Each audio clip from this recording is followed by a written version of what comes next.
Hey there, and welcome. Tonight, you're invited to a journey unlike any other, a night where golden sands shimmer under the stars, and the secrets of ancient Egypt whisper through the shadows. Tonight, you and I will walk side by side along the banks of the Nile, past moonlit temples and the silent gaze of sphinxes, to witness the rise of a civilization and the divine drama of its kings. Before we cross this threshold, tell me, where in the world do you find yourself listening right now? And what time is it as you settle in for this journey? Let me know in the comments below. It's always fascinating to see just how far the echoes of history can travel. If you discover yourself drawn into these stories, if the blend of history, ritual, and a touch of darkness is your kind of nightcap, feel free to like and subscribe so you never miss a gathering like this. Now, as the world outside grows quiet, dim your lights, settle under your blankets, and prepare to join me in the sacred hush of a temple at midnight, where the line between myth and reality blurs. Let your senses drift to the Egypt of ages past, a land where the breath of the desert is warm and dry, and the air shimmers above endless fields of green, fed each year by the miracle of the Nile's flood.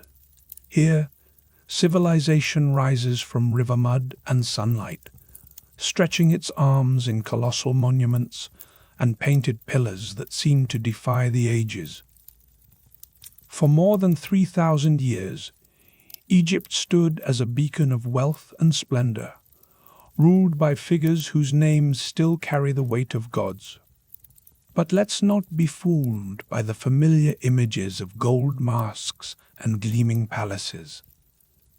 As you walk with me through these ancient corridors, you'll see that beneath every shining surface lies a story braided with darkness and desire, with rituals both marvelous and macabre.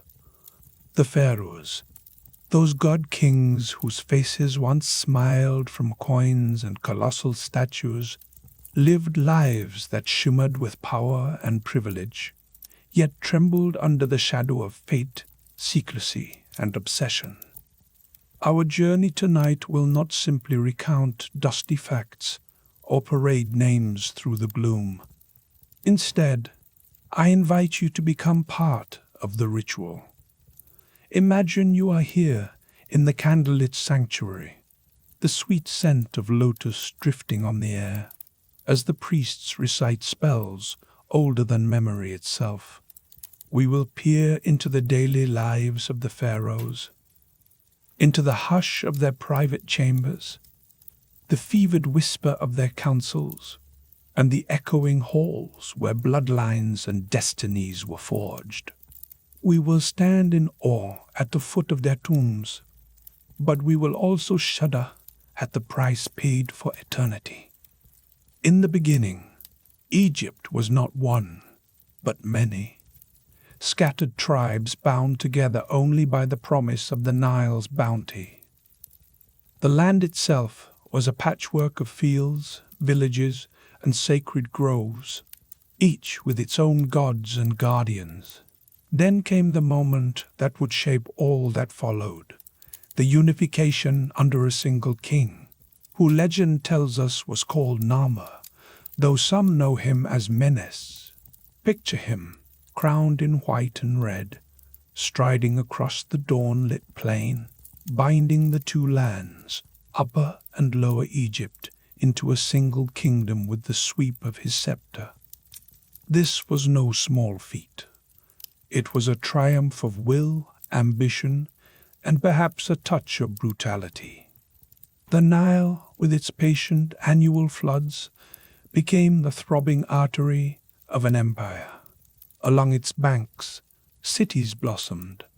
Memphis, Thebes, and distant Abu Simbel, each a testament to the vision and terror of the pharaohs. The land stretched from the cool blue lips of the Mediterranean all the way south, deep into Nubia, gathering wealth and tribute from every horizon. At the heart of this civilization stood the pharaoh, not merely a king, but the living embodiment of Horus, falcon-headed god of the sky. His word was law, his blood was sacred, and his very breath was believed to sustain the world's order.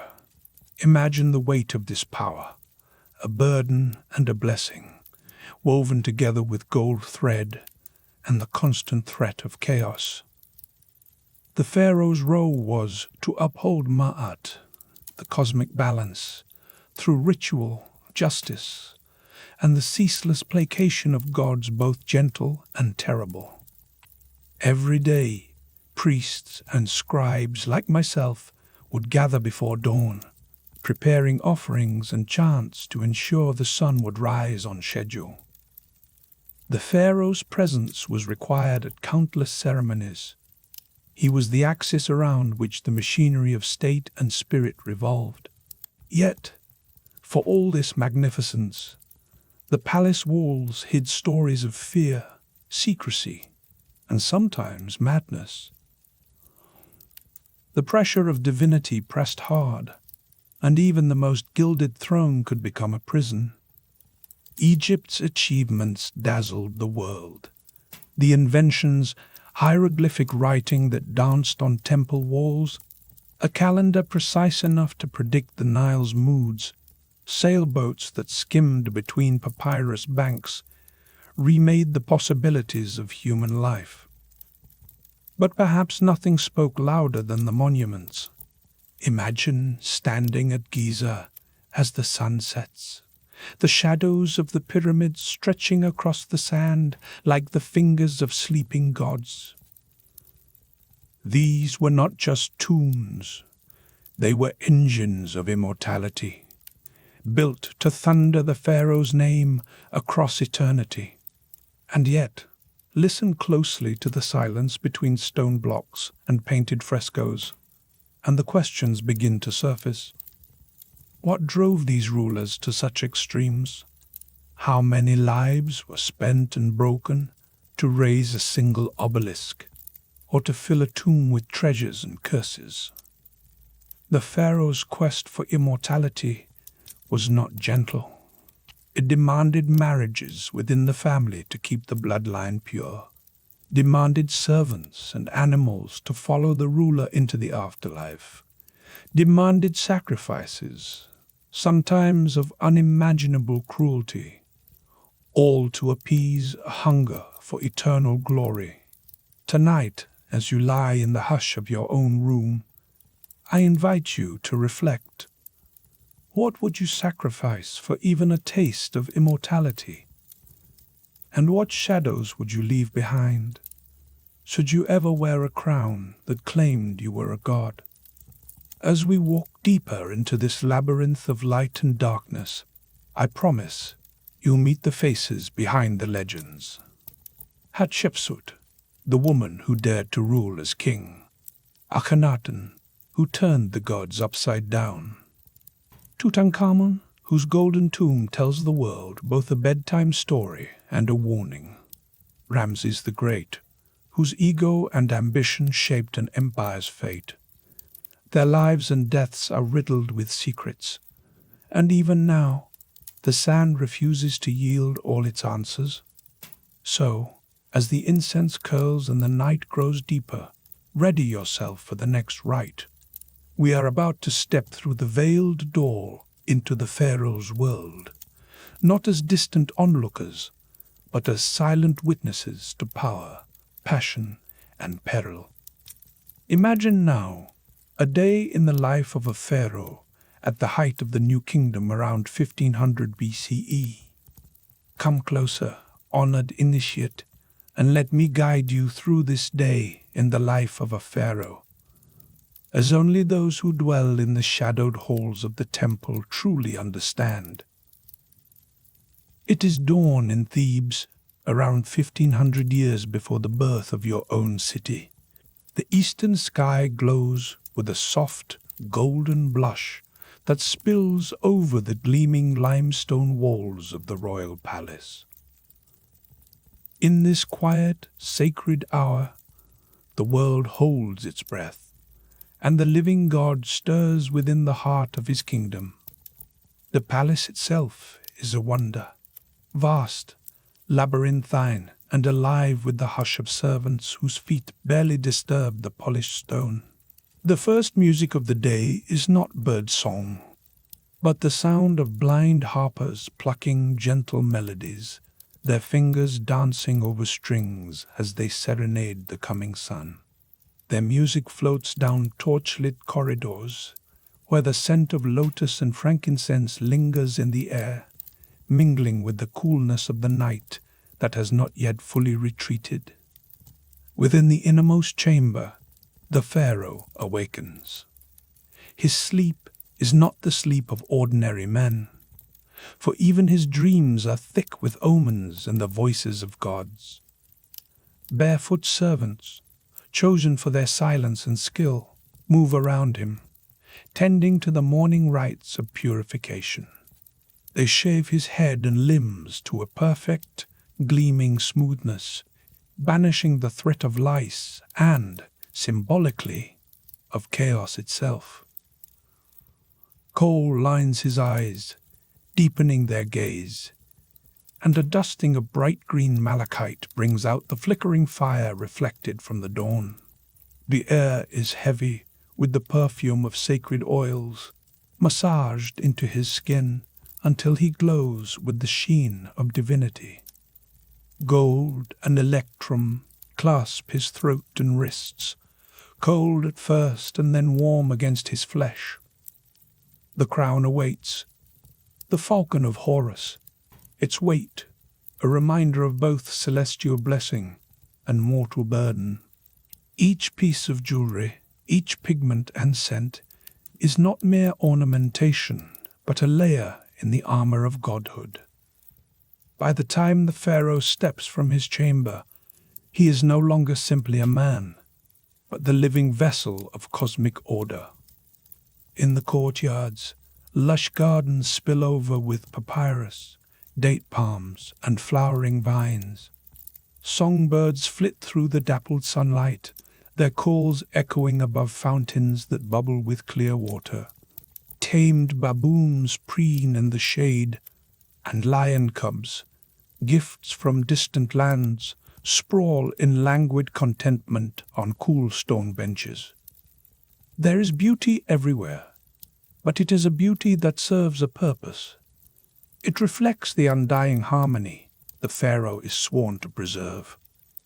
The first ceremony of the day unfolds in the palace shrine, a space made sacred by generations of kings. The air is thick with incense, curling in slow, lazy spirals.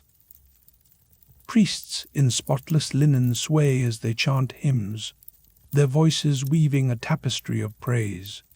Here, the pharaoh kneels and bows his head before the serene, painted faces of the gods. Re, the sun, Osiris, lord of the dead, and his own deified ancestors, whose spirits linger to watch. With practiced hands, he pours libations, sprinkles bread and incense, and speaks the ancient words that bind the divine to the mortal world. Once his obligations to the gods are fulfilled, the duties of state descend. The pharaoh ascends a golden throne, its legs fashioned into the claws of lions, and receives his council in a hall hung with banners and gleaming with sunlight. The vizier, that ever-watchful architect of order, reads petitions brought from the far corners of Egypt. There are boundary disputes, farmers fighting over a strip of fertile land. There are negotiations with foreign traders, eager to bring rare lapis or fragrant cedar in exchange for Egypt's grain. There are grand projects to oversee, temples rising from the river's edge, dikes and canals to tame the Nile's wildness. The voices of courtiers and scribes swirl around him, but the Pharaoh's is the only voice that truly matters. Advice may be offered and deference shown, but the weight of every decision, every decree, rests on his solitary shoulders. At times, he must mete out justice, and his word is final, sometimes merciful, sometimes terrifying in its severity. There is no appeal. His judgments ripple outward, shaping the fate of thousands with a single utterance. Yet the business of ruling is never allowed to slip into dull routine. The Pharaoh's day is punctuated with pageantry and spectacle, each designed to remind both the people and the gods of his unique status. Imagine the city's wide avenues lined with crowds, their voices rising as the king appears atop a magnificent chariot. His horses, bred for beauty and power, toss their manes and stamp impatiently. The Pharaoh waves, tossing gifts of gold scarabs and baskets of grain into the sea of outstretched hands. The cheers crash over him like waves, a living affirmation of the divine right to rule. The rituals do not end there. Later, the Pharaoh presides over the consecration of a new temple. He drives the first golden peg into the earth, the priest's chants swelling to a crescendo. Every gesture is deliberate, every word calculated to invoke cosmic harmony and to secure the favor of the gods for another year. But beneath the dazzling surface, I urge you to sense the anxiety that runs through each movement, for even the living God is vulnerable to the caprice of unseen spirits. Superstition nestles close to power. The Pharaoh never enters a room without setting his right foot down first, lest evil spirits gain entry. He eats only with his left hand, preserving the sanctity of his right for sacred acts. And above all, he is careful never to let his shadow fall across a priest or a statue of a deity. To do so would risk invoking the anger of the gods, a calamity that could unravel the fabric of the kingdom itself.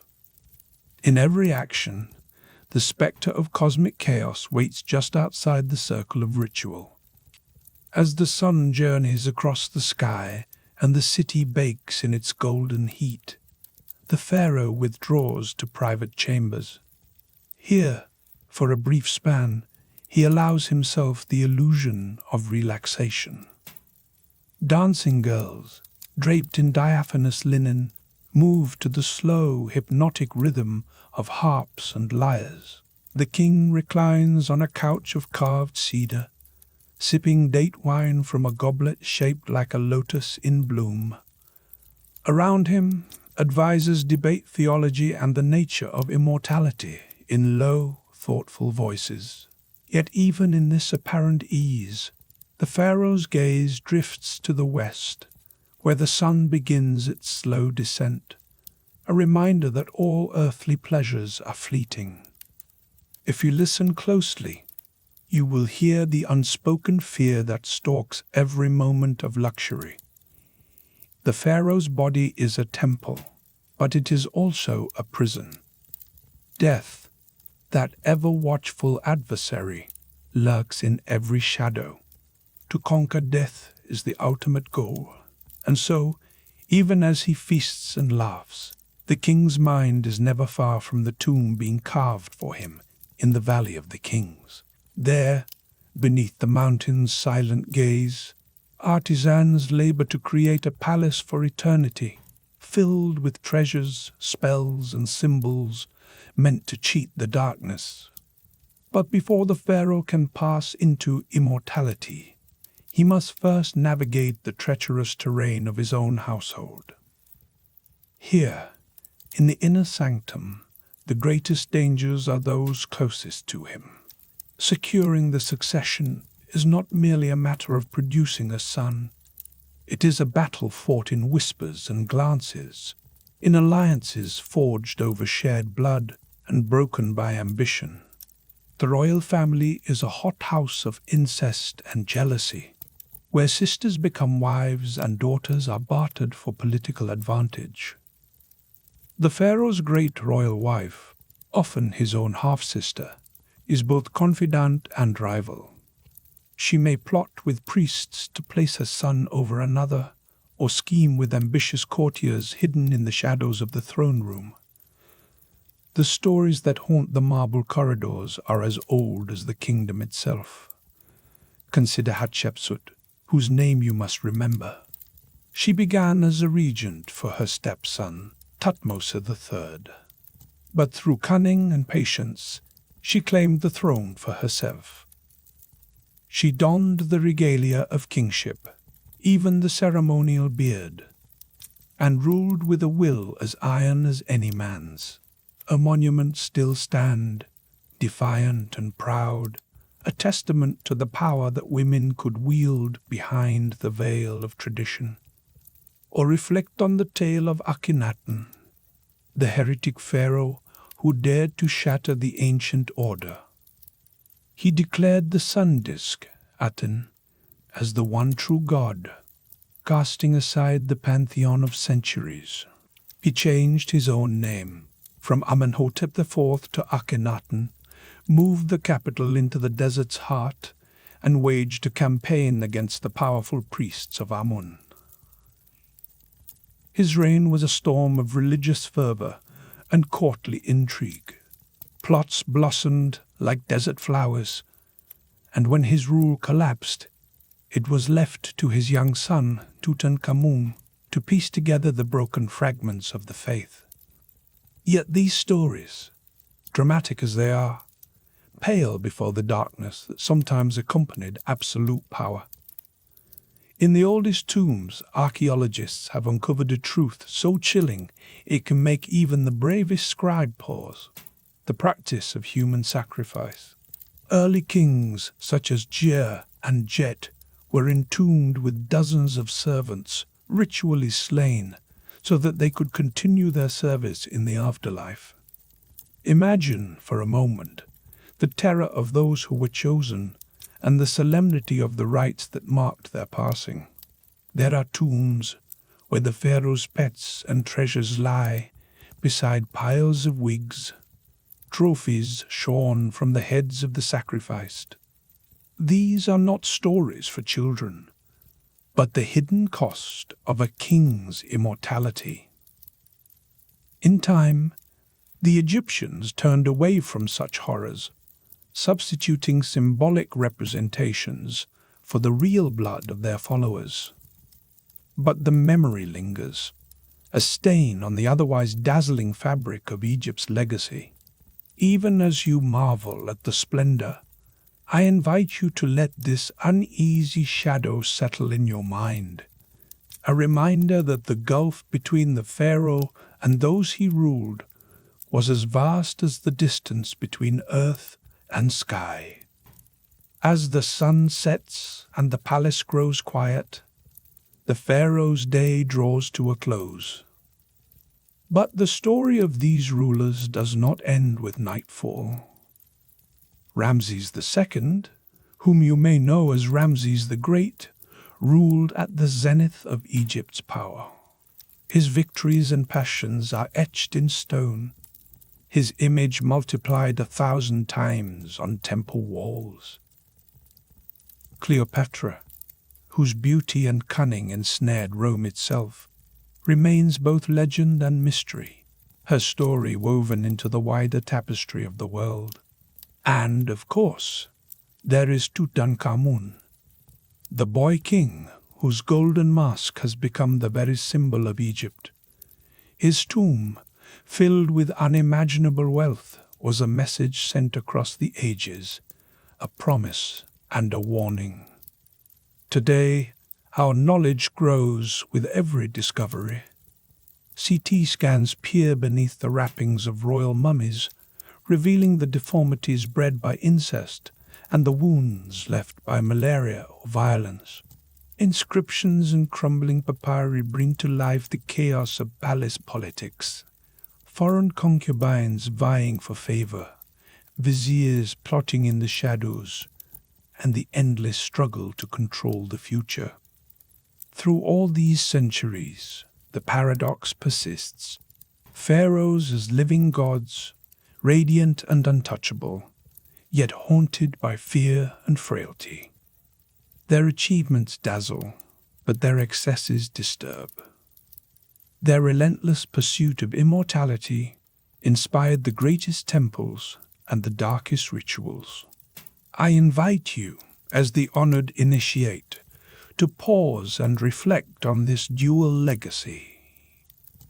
What does it mean to be both divine and mortal, to rule in splendor and to sow terror, to reach for eternity, while the sands slip ever faster through your grasp? As you contemplate the Pharaoh's day, its rituals, its intrigues, its shadowed corridors and golden courts, let the echoes of their stories stir your own sense of wonder. Imagine yourself beneath the blue sky of ancient Egypt, feeling the weight of both the crown and the curse.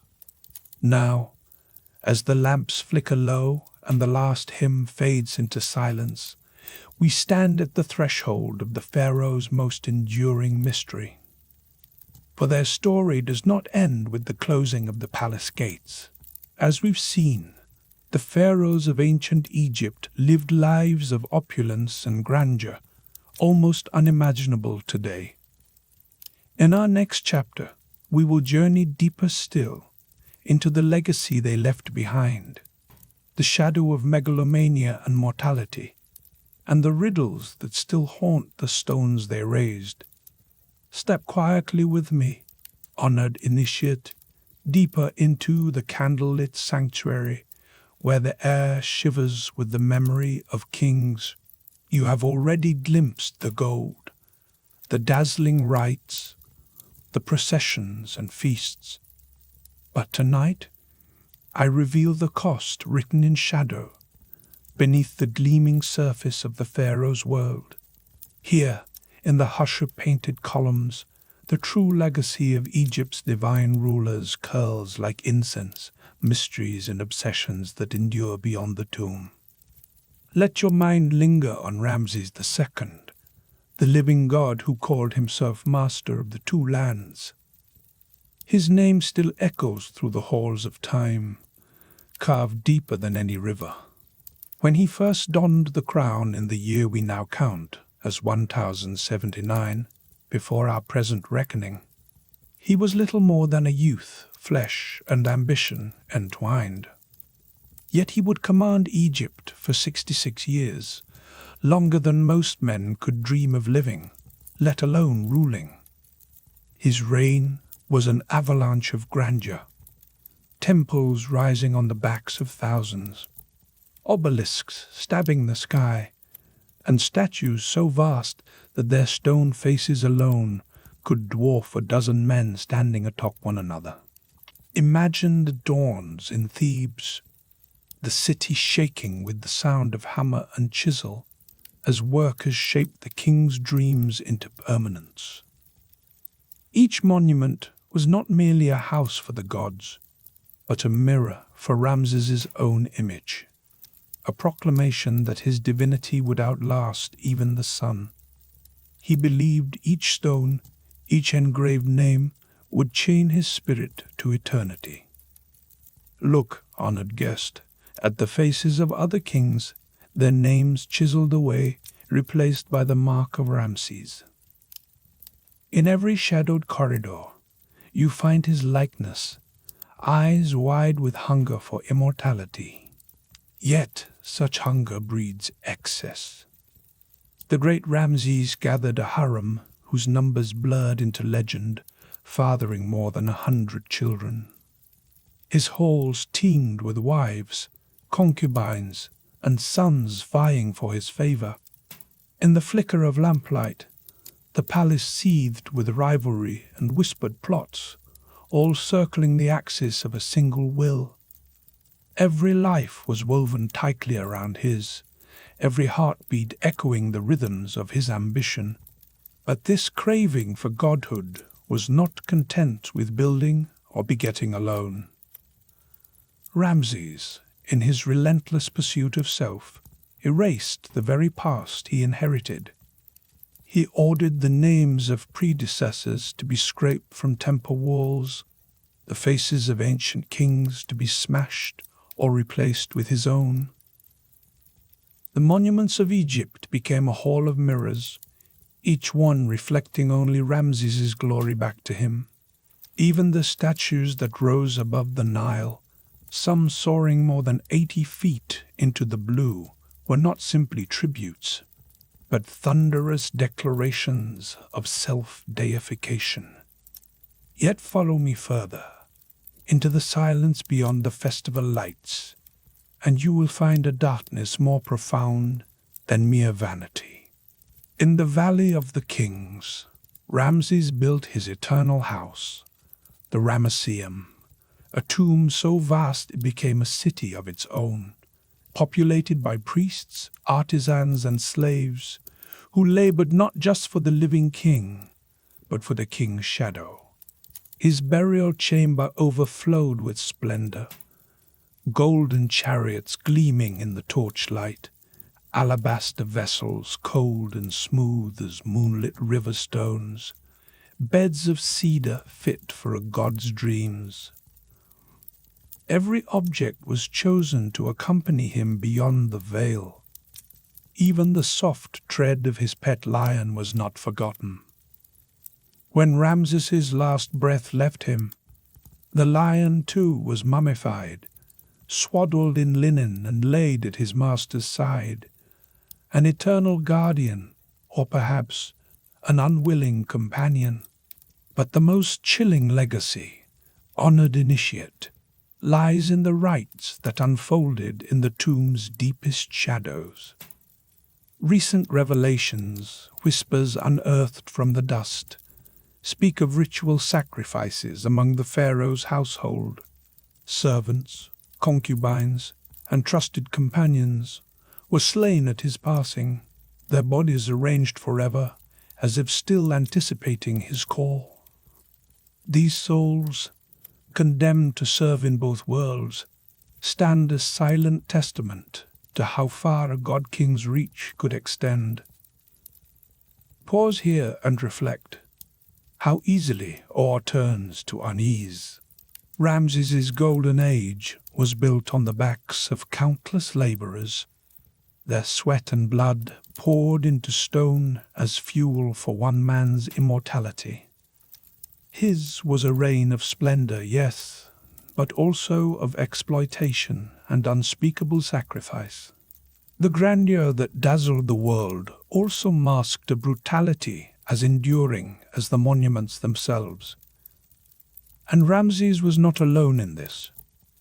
His forerunners, Amenhotep III and Akhenaten, warped tradition to suit their whims, building mighty temples as monuments to their own egos. Tutankhamun, the boy king, was entombed with an avalanche of treasures, each item a token of divine privilege. Cleopatra, ruling in Egypt's twilight, was said to have destroyed her own kin one by one to hold the throne uncontested. The mantle of divinity lifted these rulers above the laws binding ordinary souls. They could command life and death, twist the very rituals that shaped our land, and indulge desires unchecked by conscience or custom.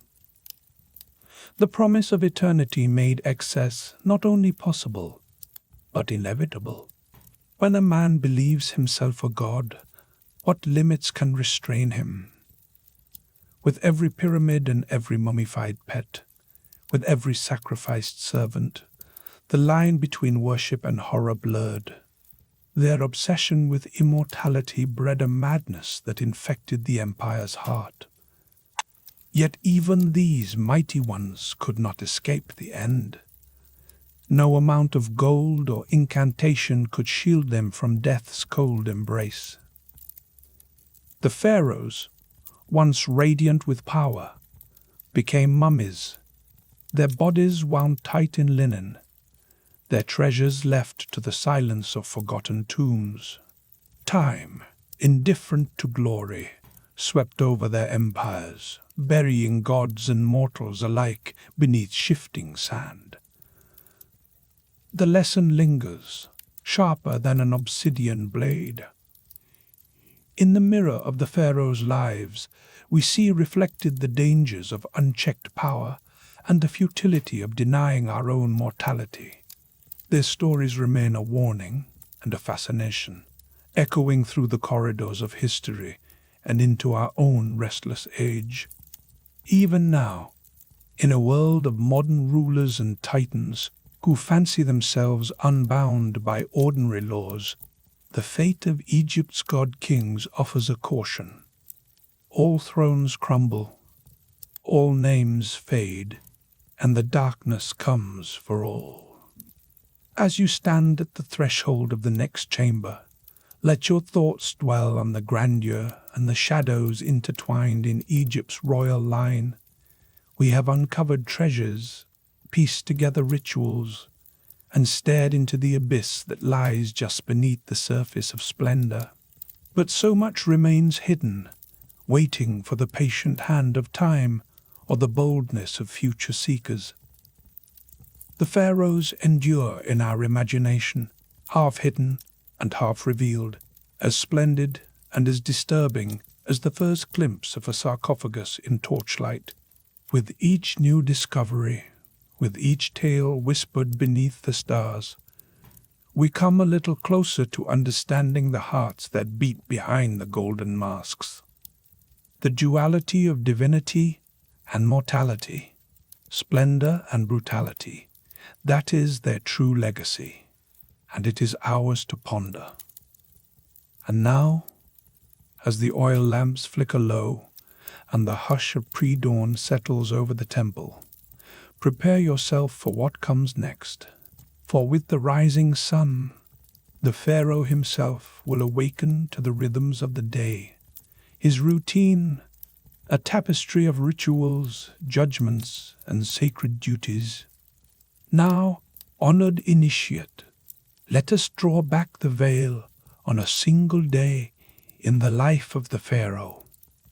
A day woven not just with gold and incense, but with the subtle threads of anxiety and awe. Picture the hush before dawn, the palace shrouded in the blue-grey mist rising from the Nile.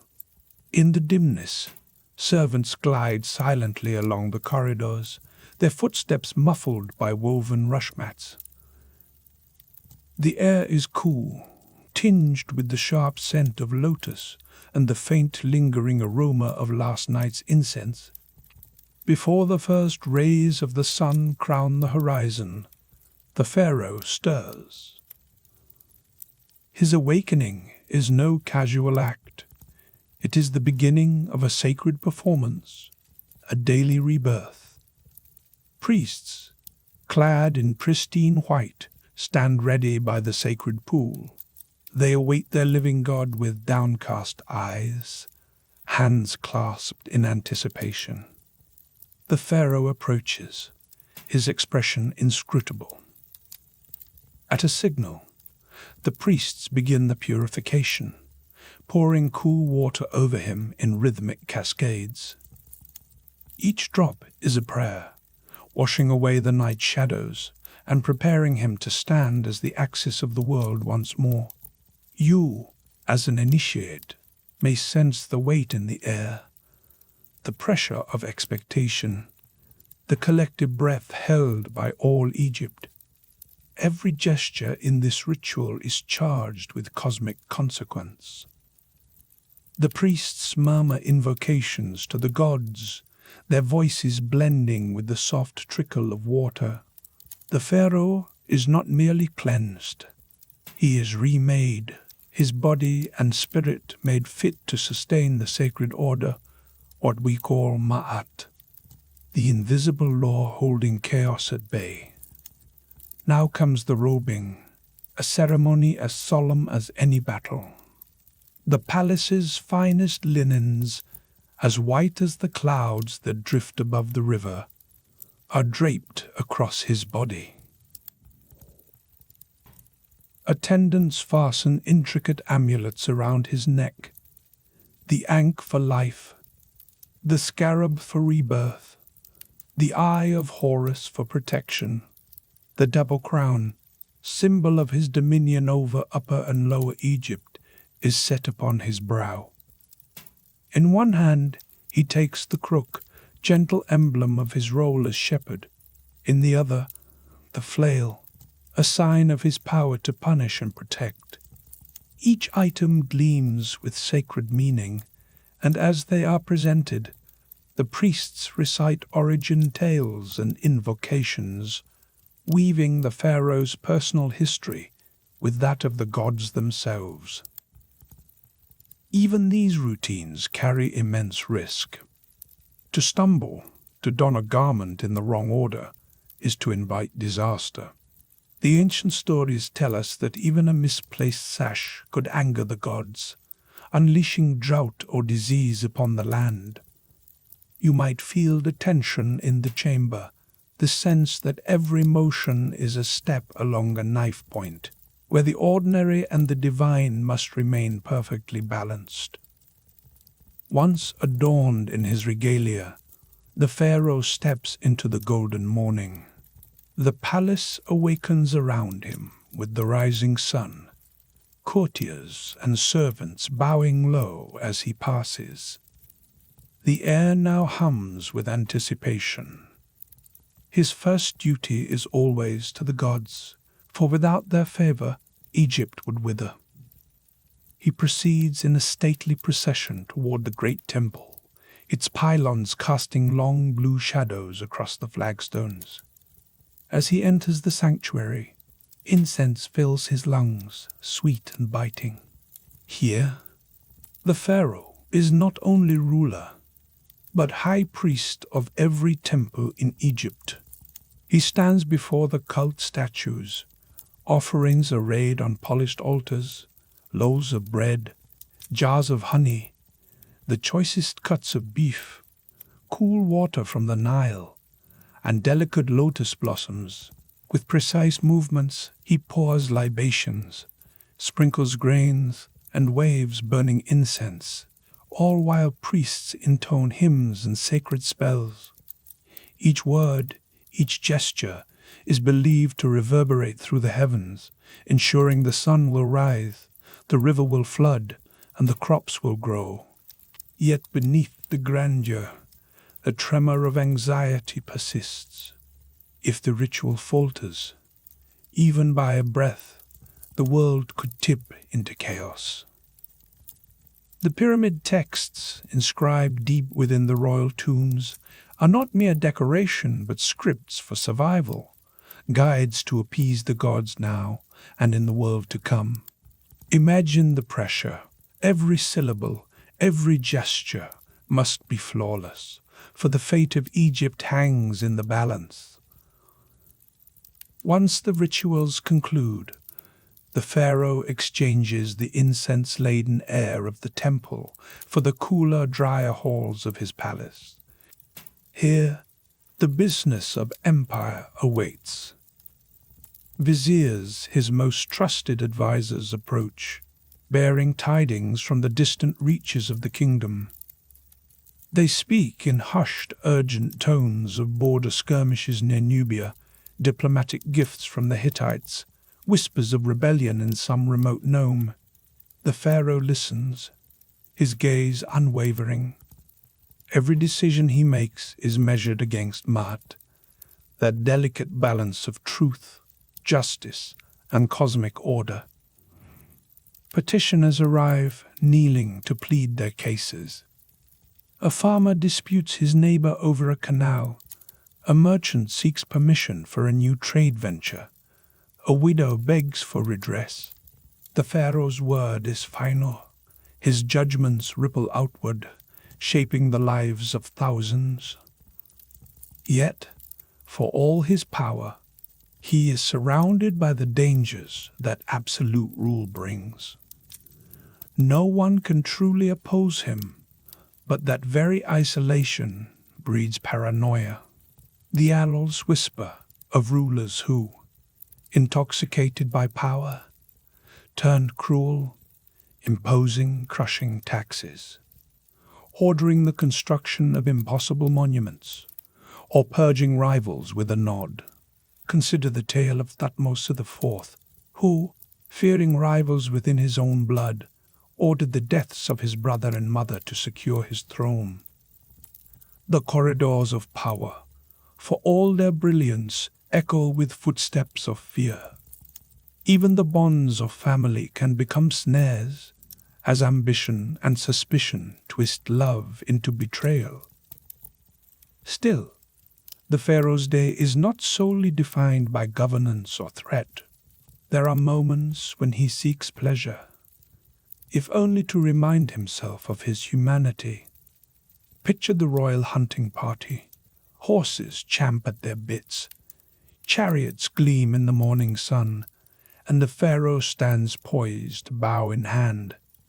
He rides into the desert, loosing arrows at lions and gazelles, each kill a living metaphor for his triumph over chaos. The thrill of the hunt is both a balm and a symbol, a reminder of his vitality and the fragility of order. Or envision him at leisure in the palace gardens, challenging a favored courtier to a game of senate. The polished board, marked with enigmatic squares, is more than a diversion. Some say the game mimics the journey of the soul through the duat, the shadowy underworld. Each move takes the pharaoh closer to the gates of the afterlife, each piece a prayer for protection. Even in play, the line between amusement and cosmic significance blurs, as if every toss of the dice is weighed by the gods. As the sun climbs higher, the pharaoh attends feasts fit for a god. Dishes of honey-glazed duck, figs fresh from the palace groves, and jugs of sweet wine are set before him. Flute players and dancers perform, their movements a living offering, while servants cool the air with fans woven from ostrich feathers. Yet beneath the laughter and music, the pharaoh's eyes are always watchful. At his table, friend and foe often sit side by side, their smiles as sharp as daggers. When the weight of ceremony grows too great, he may escape to his pleasure barge, drifting along the Nile's green ribbon. The gilded vessel glides past fields of ripening barley, the riverbank lined with palms. Courtiers cluster beneath the shade of the canopy, murmuring flattering words. The pharaoh reclines, eyes half closed, but his mind seldom rests. Even in these rare moments of ease, he is shadowed by duty. Every act is part of the sacred performance, every pleasure tinged with obligation. Evening falls, and the palace glows with lamplight. The pharaoh retires to his private chambers, where the air is cool and heavy with the scent of myrrh. Here, surrounded by carved falcons and painted goddesses, he seeks respite. But rest is never simple for one who stands between mortals and gods. As he lies down upon his bed, dreams crowd in, visions sent by deities, omens wrapped in riddles. Consider Ramses II, whose dream, preserved in an ancient papyrus, haunts the memory of scribes. In his vision, the god Ptah, lord of Memphis, appears with a sword, wrathful over a neglected temple. The god's words are thunder, his anger palpable. When Ramses awoke, sweat-soaked and shaken, he hastened to appease the deity, his every waking thought bent toward restoring cosmic favor. For even in the sanctuary of sleep, the pharaoh cannot escape the burden of his role. Night is not a refuge, but another battlefield, one where the soul wrestles with gods, and where spells for protection are whispered over headrests and carved into furniture. You may wonder, as you share in this ritual monologue, how one soul bears such relentless expectation. Every action, from the mundane to the magnificent, is stitched into the fabric of the cosmos. Even a simple meal or a walk in the garden becomes a sacred rite, and a single misstep might reverberate through all Egypt. As the night deepens, the palace grows quiet. The pharaoh, at last, is left alone with his thoughts. The world outside still hums with prayers and plotting, but here, in this hush, he is simply mortal, flesh and bone, haunted by dreams and regrets. The tightrope he walks is invisible, yet ever present, suspended between the radiance of the divine and the shadows of human frailty. In these silent hours, I invite you to reflect. What would it mean to wield such power and to live in such utter isolation? Do you envy the splendor, or does the weight of expectation make you pause? The paradox of the pharaoh is this: to be at once adored and alone, to exist as both god and prisoner. And so the cycle turns. When dawn's first light brushes the palace walls, the pharaoh will rise again, ready to don his regalia, to perform, to judge, to hunt, to dream. His life is an endless procession, a dance along the edge of order and chaos, divinity and mortality. Yet, as you have seen, no day in the life of a pharaoh is truly his own. And as the night yields to the pale promise of morning, let us turn our gaze to those who share the pharaoh's world.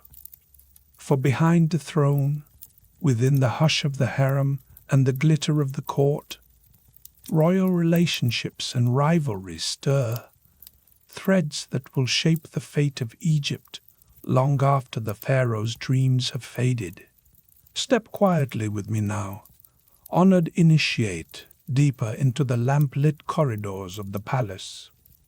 As the sweet smoke of incense drifts through these marble halls, let your senses open to the tangled tapestry of ambition, jealousy, and secrets that whisper through the ages. Here, beneath the golden ceilings, the pharaoh does not merely rule. He presides over a court that simmers with intrigue, where every glance and gesture can tip the scales of power. Imagine it as a living constellation, with the pharaoh blazing at its center, and all around him, wives, sisters, sons, rivals, circling in complex orbits, each vying for a share of the sun's warmth. To outsiders, the pharaoh appears invincible, ensconced in splendor and divine authority. But within these gilded chambers, he is both the master and the prisoner of his own dynasty, a mortal god, surrounded by those whose love and loyalty are never quite certain. The court, for all its ritualized grandeur, pulses with a drama so intense it would put any modern soap opera to shame. It is here, in the shadows behind the lotus columns, that the true battles for Egypt's destiny are fought, not with armies along the Nile, but with whispered threats and poisoned cups.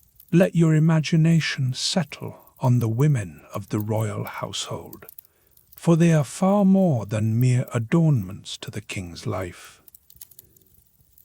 The great royal wife, the queen, stands at the pharaoh's right hand as his favored consort and political partner. Yet her crown is not only a symbol of love, but also of peril and ceaseless vigilance. Some queens took the reins of power with such force that their names still echo in the corridors of eternity. Consider Nefertiti, whose beauty was so renowned that even foreign ambassadors sent lavish gifts to win her favor. She was not just the beloved wife of the heretic king Akhenaten, but his equal, perhaps even his co-ruler, during the most turbulent years of religious revolution. Imagine the two of them, side by side beneath the blazing Aten, issuing decrees that upended centuries of tradition. Then, as the sun dipped behind the horizon, Nefertiti vanished from the record. Did she die, or did she ascend, shrouded in secrecy, to become Pharaoh herself? Scribes argue and priests whisper, but the truth remains locked in the silent stone. What would it have felt like to watch your queen become your king, to see the divine balance between male and female upended before your eyes? Yet even Nefertiti's story pales beside the audacity of Hatshepsut. Born a royal daughter, sister, wife, and mother to kings, she saw opportunity in the uncertainty following her brother husband's death. First, she claimed the role of regent for her young stepson Thutmose III. But soon, with a subtle shift of titles and a bold assumption of kingly regalia, she declared herself pharaoh in her own right. In the torchlight of temple ceremonies, Hatshepsut appeared in the false beard and broad collar of a male king, her name inscribed in cartouches stripped of feminine endings. For over 20 years she ruled, commissioning towering obelisks and magnificent mortuary temples, her authority rivaling that of any man before her. Only upon her death did Thutmose III seize the reins, and perhaps, in vengeance or fear, tried to erase her memory from the monuments she left behind. But do not be deceived into thinking the queen's path was one of uninterrupted glory. The palace was a hive of rivalry, where the queen's position was constantly challenged by other wives, concubines, and ambitious courtiers. The harem, for all its silks and perfumes, was a battlefield. Take the bitter contest between Ramses II's chief queen Nefertari and her formidable rival, Isetnofret. Their clash was the talk of the palace, a drama of lavish banquets, subtle slander, and the ever-present struggle to secure their sons' futures. While Nefertari charmed dignitaries and priests, Isetnofret maneuvered behind closed doors, seeking to bolster her own son's claim. For years these women played a deadly game, each desperate to ensure her child would inherit the throne. In the end, it was Isetnofret's son, Meneptah, who gained the crown, but only after decades of intrigue and heartbreak. The stakes in this royal contest were nothing less than life and death. To win was to rule the greatest empire of the age. To lose could mean exile, disgrace, or worse. In the palace, every smile might conceal a dagger, and every embrace could be the prelude to betrayal. Is it any wonder that the court chroniclers recorded these tales with the same blend of awe and dread that fills our hearts today? Now, as you contemplate these rivalries, reflect also on the peculiar customs that shaped royal unions. Incest, so shocking to our modern sensibilities, was not merely tolerated, but sanctified within the palace walls. The royal bloodline was seen as a vessel of divine power, and so kings married their sisters, their daughters, even their mothers, in a relentless quest for purity. The reasoning was cosmic. Just as the gods Osiris and Isis were both siblings and spouses, so too must the pharaoh emulate their example. ensuring that his lineage mirrored the harmony of the heavens. Step into the torchlit halls of the Ptolemaic dynasty, where the family tree twisted in on itself in a dizzying spiral of repeated sibling marriages. Cleopatra VII, the last and most infamous queen of Egypt, was the product of 3 generations of such unions. Her family seemed almost determined to set new records for complexity and scandal, with uncles marrying nieces and siblings wed to siblings. The result was a dynasty marked by both extraordinary charisma and, perhaps, the shadows of genetic frailty. Some scholars whisper that this inbreeding contributed to the madness and instability that finally brought Egypt's royal line to ruin. But even in earlier ages, the tradition persisted. Tutankhamun, the boy king whose golden mask still dazzles us, was born to a brother-sister union. The signs of inbreeding were written in his fragile bones and the clubbed foot that hobbled his walk. Yet to his people, these sacrifices of health and happiness mattered little compared to the sacredness of his blood. Incest was not a shameful secret, but a sacred duty, a ritual reenactment of the god's own story. If the struggles between wives were fierce, those among the pharaoh's sons were nothing short of deadly. In Egypt, the right of the eldest son to inherit was never ironclad. Any child of the pharaoh, son or daughter, legitimate or otherwise, could stake a claim to the double crown.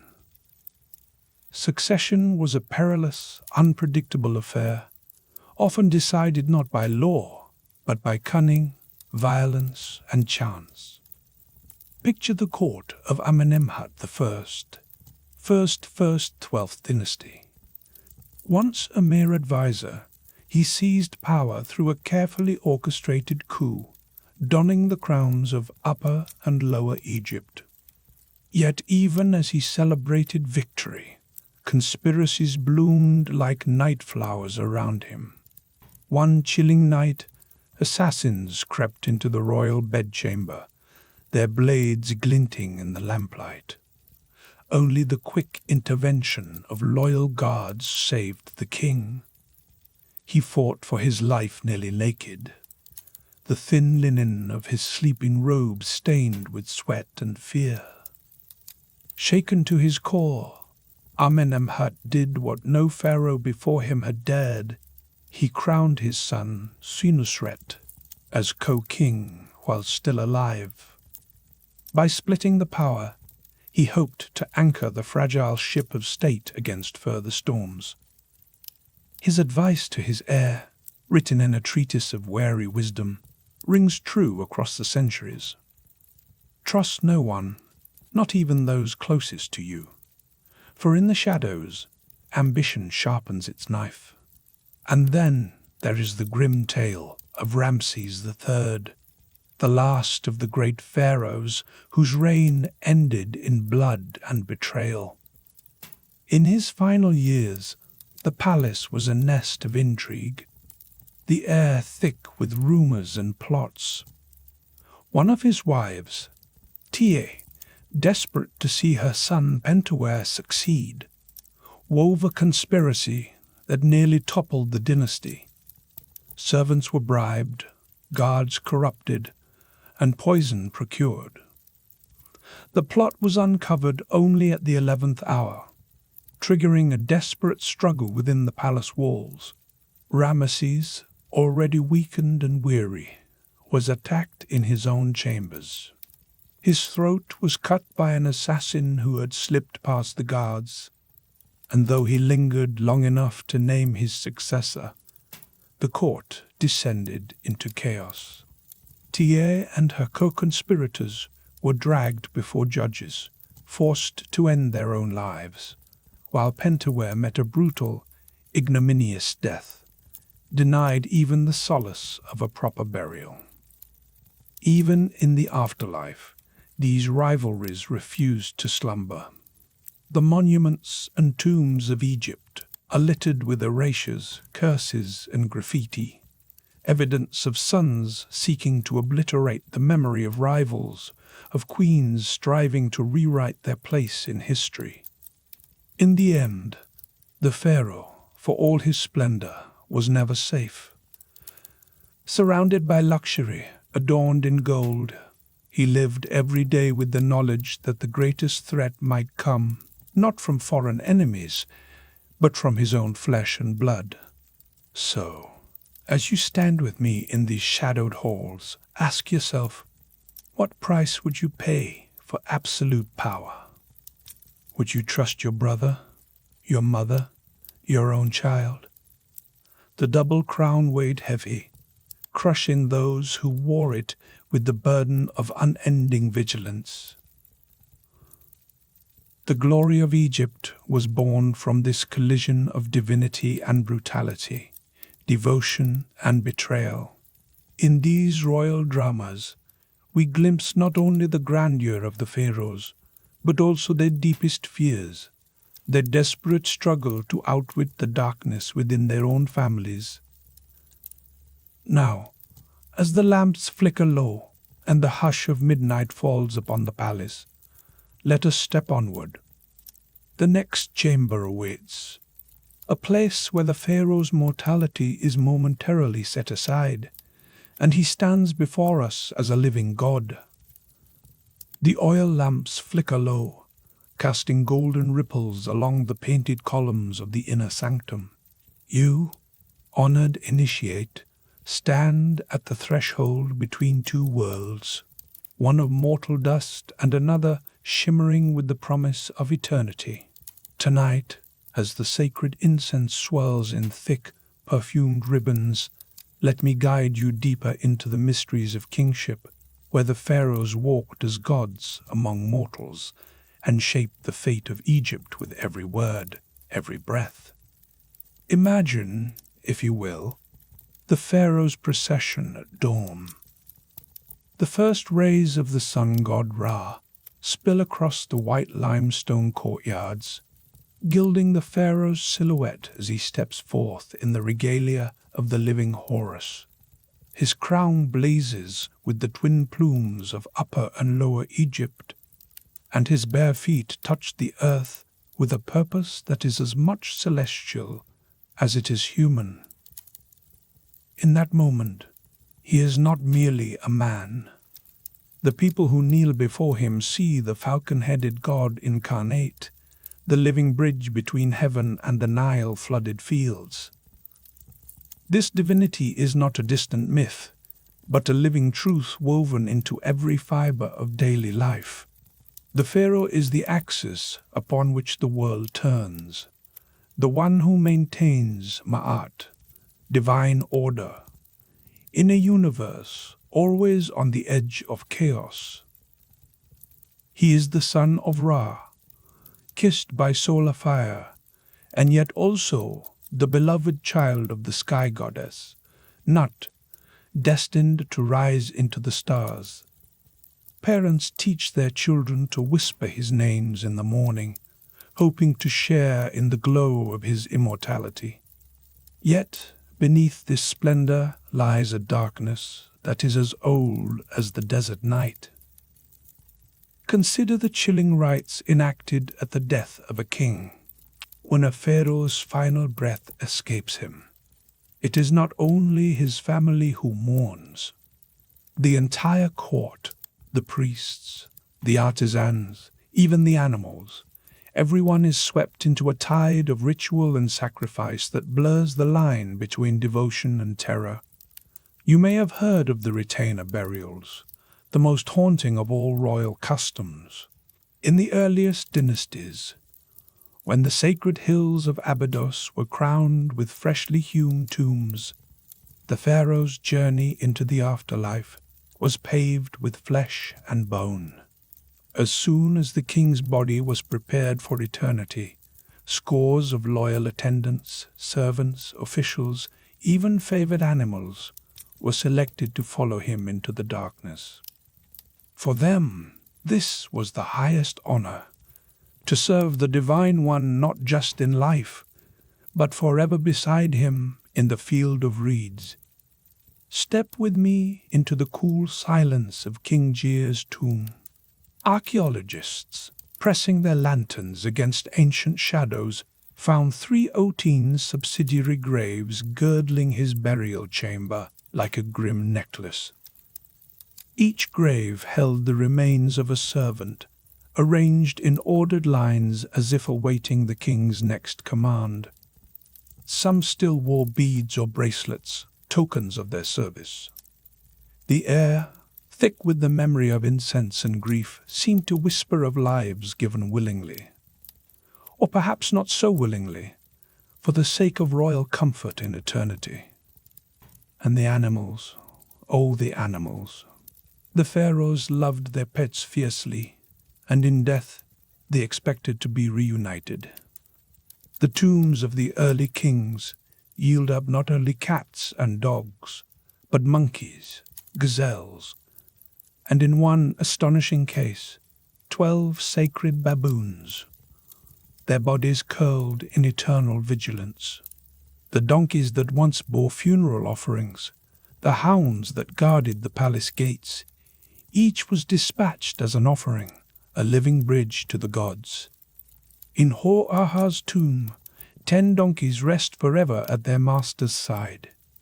In Nama's, 10 dogs keep watch, their loyalty sealed for all time.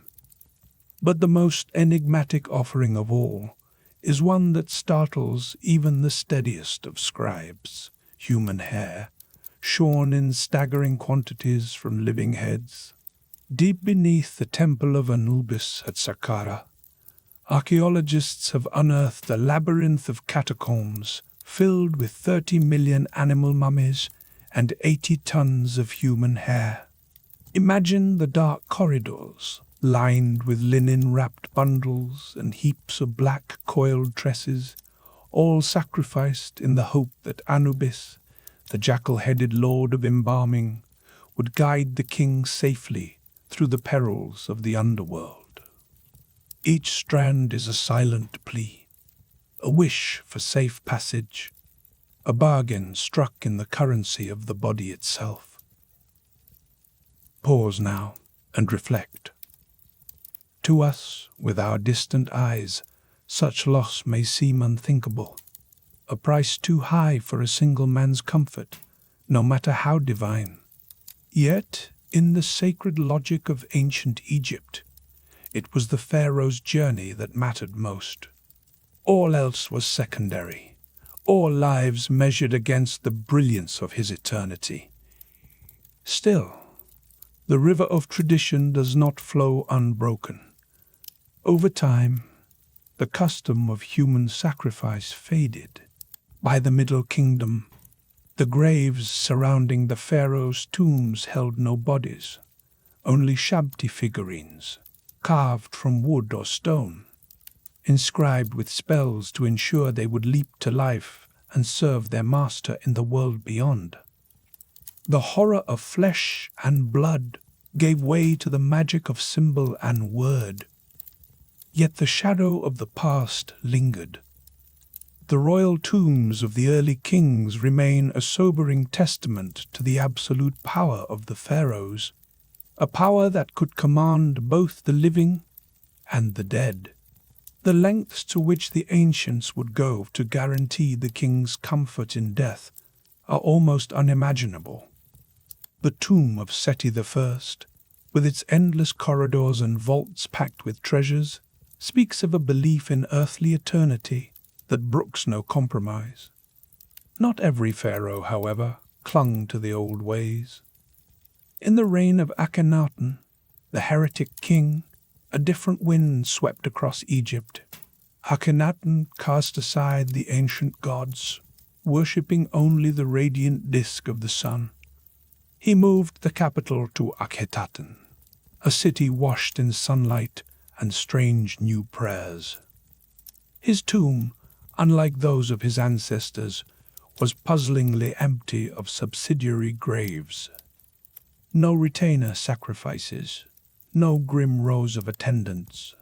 Perhaps, in this fleeting moment, the sacred balance shifted, and the value of individual life began to flicker in the royal mind. But Akhenaten's reforms proved as fragile as the desert lilies. When his son, Tutankhamun, took the throne, the old gods returned with all their ancient hunger. The young king's tomb, when pried open by modern hands in 1922, revealed not only golden treasures, but the tiny, perfectly wrapped bodies of his stillborn daughters, silent companions for his voyage into the beyond. Though no longer sacrificed by decree, even these children were drawn into the orbit of the pharaoh's immortality, their short lives woven forever into the royal legacy. The obsession with life after death only deepened. Mummification, once a simple rite, evolved into a spectacle of devotion and art. By the reign of Ramses II, the royal tomb was a hidden palace filled with dazzling paintings, secret chambers, and every luxury the mind could conjure. The pharaoh would go to his rest, wrapped in linen and gold, surrounded not by living servants, but by armies of Shabti, waiting patiently to work for him in the blessed fields beyond the sunset. Consider, for a moment, what these practices reveal about the ancient Egyptian soul. On one side, you see splendor, architecture that pierces the sky, rituals that echo through centuries, a belief in personal divinity so strong it shaped the very concept of time. On the other, you find sacrifice, suffering, and a relentless drive to preserve power at any cost. The pharaohs were revered as gods, yet their divinity demanded a toll, one paid by untold numbers of loyal subjects, pets, and even kin. And yet, in the cool stillness of the tomb, surrounded by gold masks and painted prayers, the pharaoh was still just a person. Disease and pain did not spare the crowned. Family feuds and palace whispers haunted the royal chambers. Scandals brewed beneath the lotus-scented air, and sometimes even gods wept. This is the eternal paradox of the pharaoh, at once untouchable and heartbreakingly human. As you stand here, let these truths settle over you like the dust of the ancient stones. The pharaohs built monuments to eternity, yet their names survive only because we remember them. Khufu, Nefertiti, Hatshepsut, Tutankhamun. Each name spoken is a spell, an invocation that keeps them alive in our collective memory. The pyramids, the Sphinx, the golden sarcophagi, they are not just relics but living bridges to a world both dazzling and disturbing. Do you feel the weight of this legacy? The echo of footsteps in a shadowed hall, the pulse of a heart that once believed itself immortal. We are all, in a sense, participants in the pharaoh's afterlife. Every time you ponder their stories, glimpse their painted eyes, or whisper their names, you join the ancient chorus that keeps them from oblivion. The journey of the pharaoh was never truly about one man's escape from death. It was about the human longing for meaning, for remembrance, for a place in the endless cycle of night and dawn. It was about the price of greatness and the shadows that gather wherever power dwells. And so, as the lamplight dims and the last prayers drift upward, let us lay the pharaohs to rest once more. May their souls find peace in the cool hush of eternity. May their stories linger on the wind, as soft and haunting as a lullaby sung beside the Nile. Sleep well, God, kings and queens of the two lands. May your Ka endure, your Ba take flight, and your names be spoken for all time. Pause, dear initiate, and consider. What legacy will you carry forward from this night? What truths do you find in the mirror of their glory and their grief? For as long as we remember, the pharaohs are never truly gone. And as the temple doors close softly behind us, let your mind drift to the next revelation, where the splendor, excess, and enduring mystique of Egypt's sovereigns will unfold before you. Come closer, initiate, and let your senses drift upon the incense-scented air of this sacred hall. Tonight, under the watchful eyes of the gods, I will reveal to you the true magnitude of a pharaoh's power, a force so immense it still echoes through the corridors of time, cloaked in both splendor and shadow. Imagine, if you will, a throne unlike any other, forged not merely from gold and lapis, but from the faith and fear of millions. Picture the pharaoh seated high above his court, the hem of his linen robe brushing polished alabaster, his gaze unwavering, his every word law. To the world outside, he was a living god, Ra incarnate, Horus made flesh. But within the palace walls, beneath the gilded ceilings, that divinity came with chains of its own. Let your mind wander now through the marbled courtyards of Memphis or Thebes, where the pharaoh's day began not at his own leisure, but according to the sacred calendar and the unyielding demands of Ma'at, the cosmic order that bound the universe together. Each rising sun signaled not freedom, but a litany of rituals, hands cleansed with water drawn from the Nile at dawn, priests murmuring invocations, the air thick with myrrh and lotus.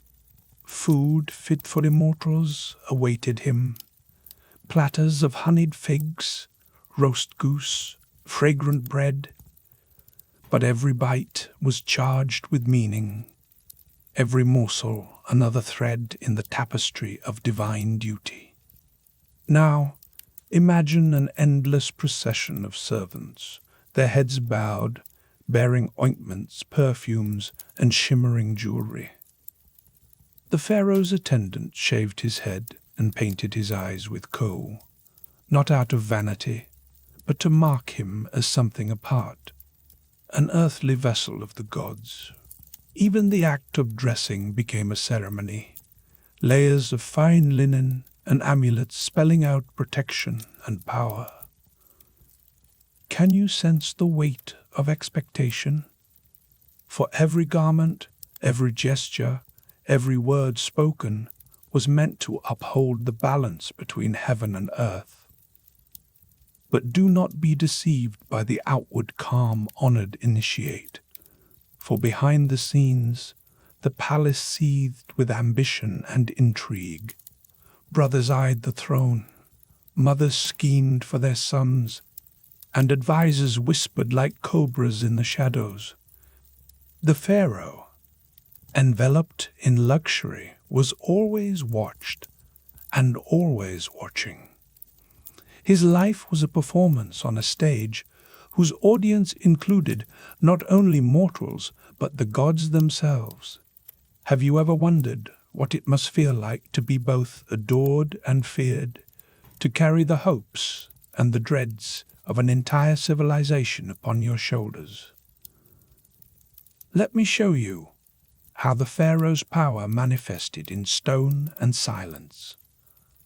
Consider the mighty monuments that rose from the desert, each one a testament to both the glory and the hubris of Egypt's god-kings.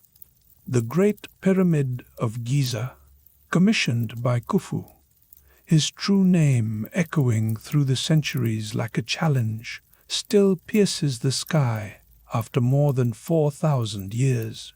Over 480 feet high, assembled from more than 2 million blocks of limestone, it was the tallest structure on Earth for nearly 4 millennia, Imagine the tumult as armies of workers toiled beneath the relentless sun, each stone dragged with sweat and curses, each block a silent prayer or a muffled cry.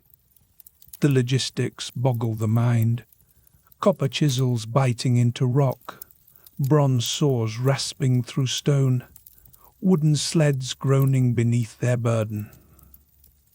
20,000 men, perhaps more, gave decades of their lives to this monument. Their bodies, unearthed centuries later, tell a tale of sacrifice, bones marked by arthritis and injuries, joints worn by years of labor. The pharaoh's eternal home was bought with the pain of thousands, all to ensure that his soul might ascend unchallenged to the stars. Is it wonder or horror you feel, standing in the shadow of that ancient mountain of stone? And yet, the pyramid was not merely a tomb. It was a symbol of unyielding control, of a ruler's ability to command nature itself, to bend the Nile, the sand, and even the afterlife to his will. But with such absolute power, what boundaries remained? The answer, as you will see, is both dazzling and disturbing. Step with me into the darkness of the royal tombs, where even death could not loosen the grip of Pharaoh. King Tutankhamun, the boy king whose reign flickered briefly in the 14th century before vanishing, was once no more than a footnote in the annals of Egypt. Yet when Howard Carter pried open the doors of Tutankhamun's tomb in 1922, the world gasped in awe. Over 5,000 treasures lay within, golden shrines gleaming in torchlight, chests crusted with jewels, intricately carved beds and chairs, chariots poised for the journey beyond, flasks of perfumed oil, and baskets of dates and bread. Even his childhood toys and board games waited, untouched by time. Can you picture it? The scent of ancient cedar and resin, the flicker of lamplight on gold, the hush that follows a miracle. For the world outside, Tutankhamun's tomb became the face of Egyptian opulence, proof of a civilization so rich it could bury half its wealth with a single king. But for those who knew the secrets of the afterlife, every object served a purpose. Each was a spell, a weapon, a comfort for a soul on its perilous journey. The promise was simple, that even in death, the pharaoh would want for nothing, surrounded by splendor while his name was whispered by generations yet unborn. But not all the trappings of royal death were so benign. There was a time, long before the age of pyramids, when the pharaoh's power reached even beyond the grave. In the earliest royal tombs at Abydos, archaeologists have uncovered a chilling truth. Rows of bodies, loyal attendants sacrificed to serve their king eternally.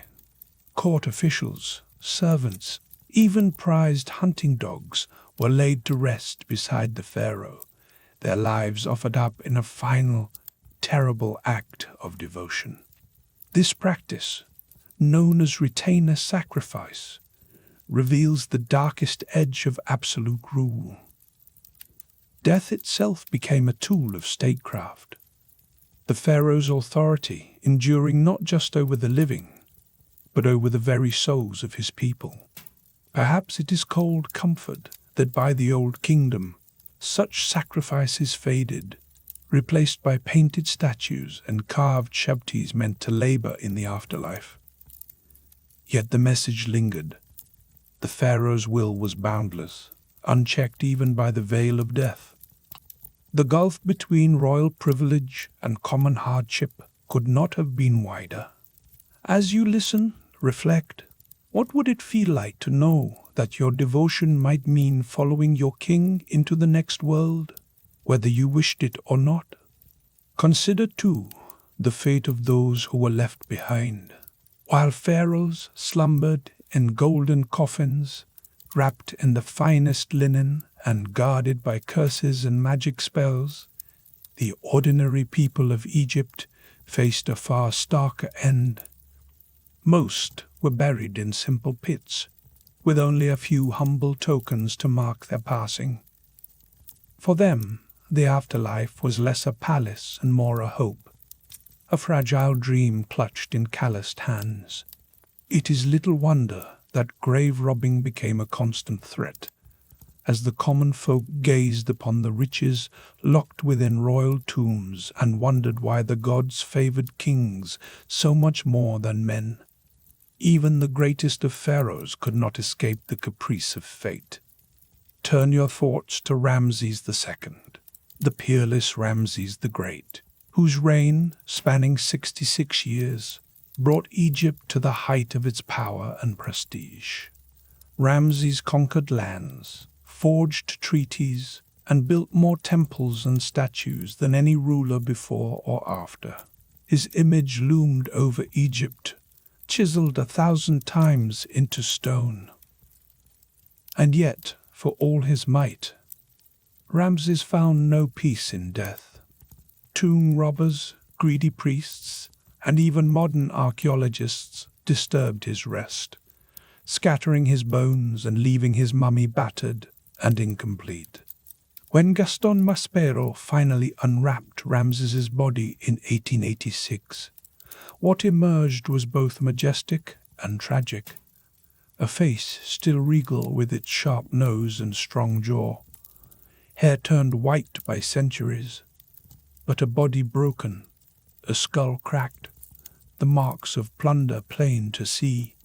Today, Ramses rests in the National Museum of Egyptian Civilization in Cairo, a far cry from his hidden crypt in the Valley of the Kings. Yet even in exile, his presence commands awe. Can you feel the paradox initiate? Glory and ruin, immortality and decay, all bound together in the legacy of a single man. So much of the pharaoh's mystique lies in this tension, this dance between marvel and dread. We are drawn to their stories, unable to turn away from the spectacle of their triumphs and their downfalls. What is it that fascinates us so? Is it the allure of absolute power, the fantasy of living as a god among mortals? Or is it something deeper, a recognition of our own fears and desires reflected back at us from the distant past? When you picture yourself beneath the soaring columns of Karnak, or gazing upon the mask of Tutankhamun, do you see something of your own longing for greatness, your own struggle with mortality and meaning?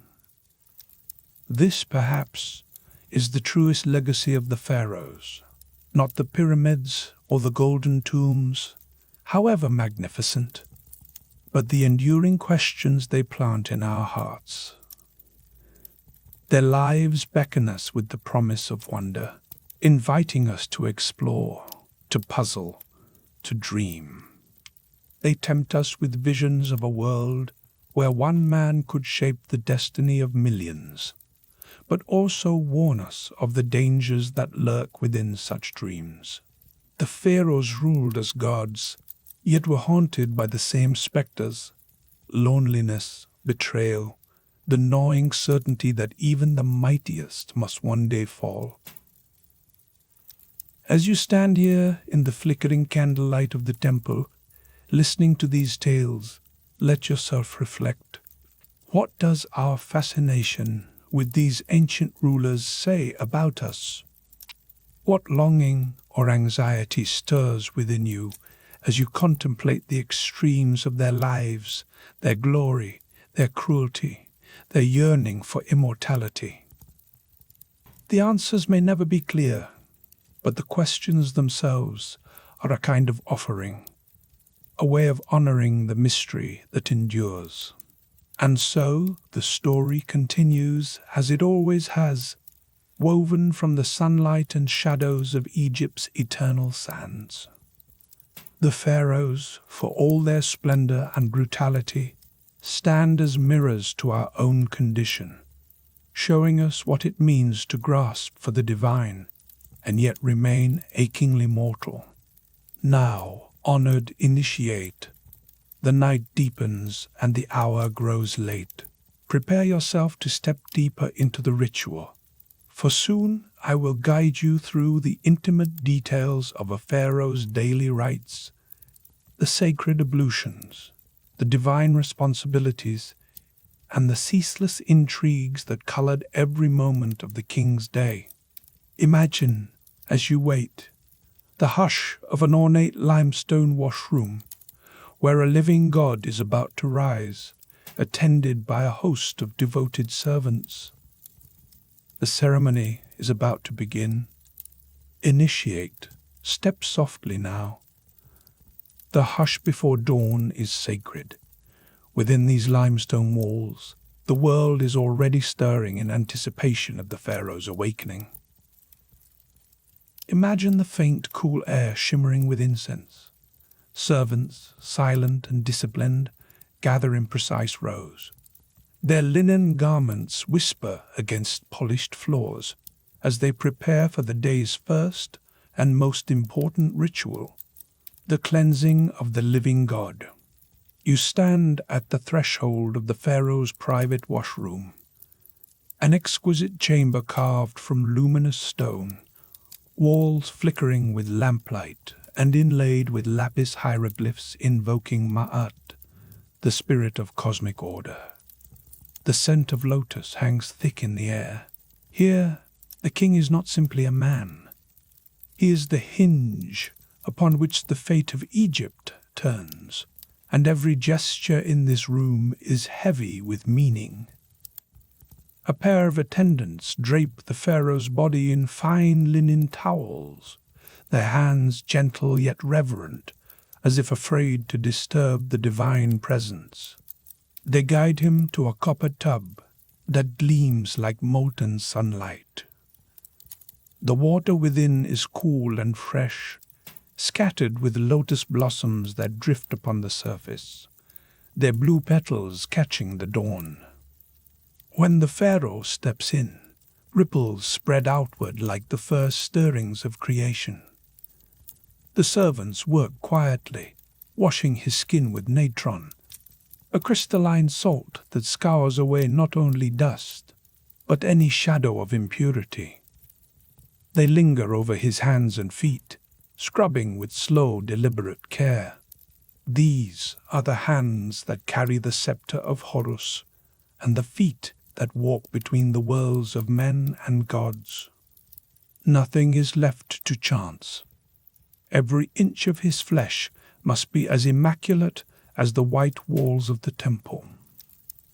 When the bath is finished, the king is lifted from the water, his skin glowing against the crisp linen. Another attendant steps forward, bearing a tray of precious oils in delicate alabaster vessels. The air grows thick with the aroma of myrrh, frankincense, and cinnamon as these sacred unguents are smoothed into the pharaoh's limbs. The ritual is as much about magic as it is about hygiene. Each scented drop is a barrier against misfortune, a plea for continued favor from the unpredictable gods. In the shifting lamplight, a servant applies kohl around the pharaoh's eyes, drawing heavy lines that cast his gaze into shadowed mystery. This is no mere vanity. The dark pigment shields his vision from the unblinking eye of Ra, the sun god, and fends off disease.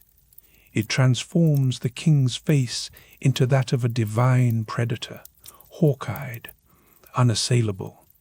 Now, the regalia. This is the moment when the man is remade into a god. One servant steps forward, holding the double crown, the shent, crafted of red and white, symbolizing the union of Upper and Lower Egypt. With trembling hands, the servant settles it atop the king's brow, aligning it so that every onlooker will see not a mere ruler, but the living embodiment of unity and eternity. Next comes the crook and flail, each placed carefully across the pharaoh's chest.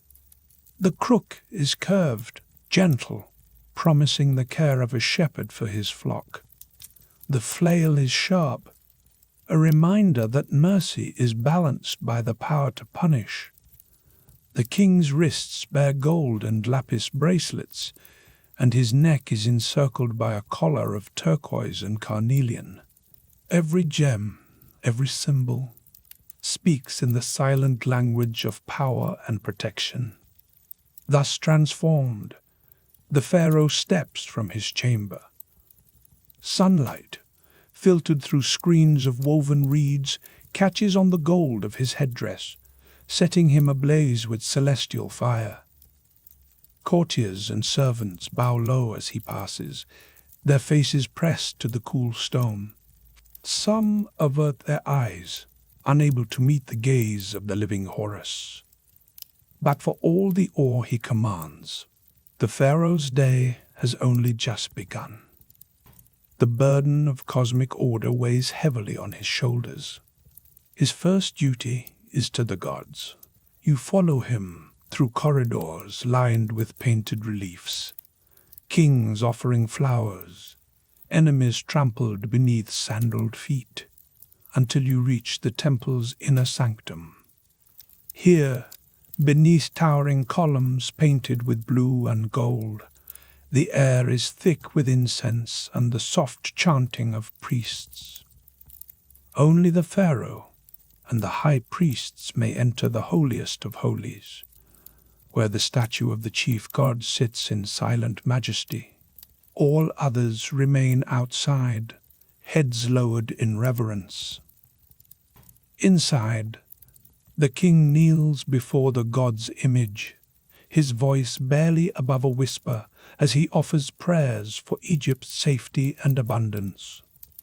He presents gifts, baskets overflowing with figs, honey, and barley, bolts of linen, hammered gold amulets.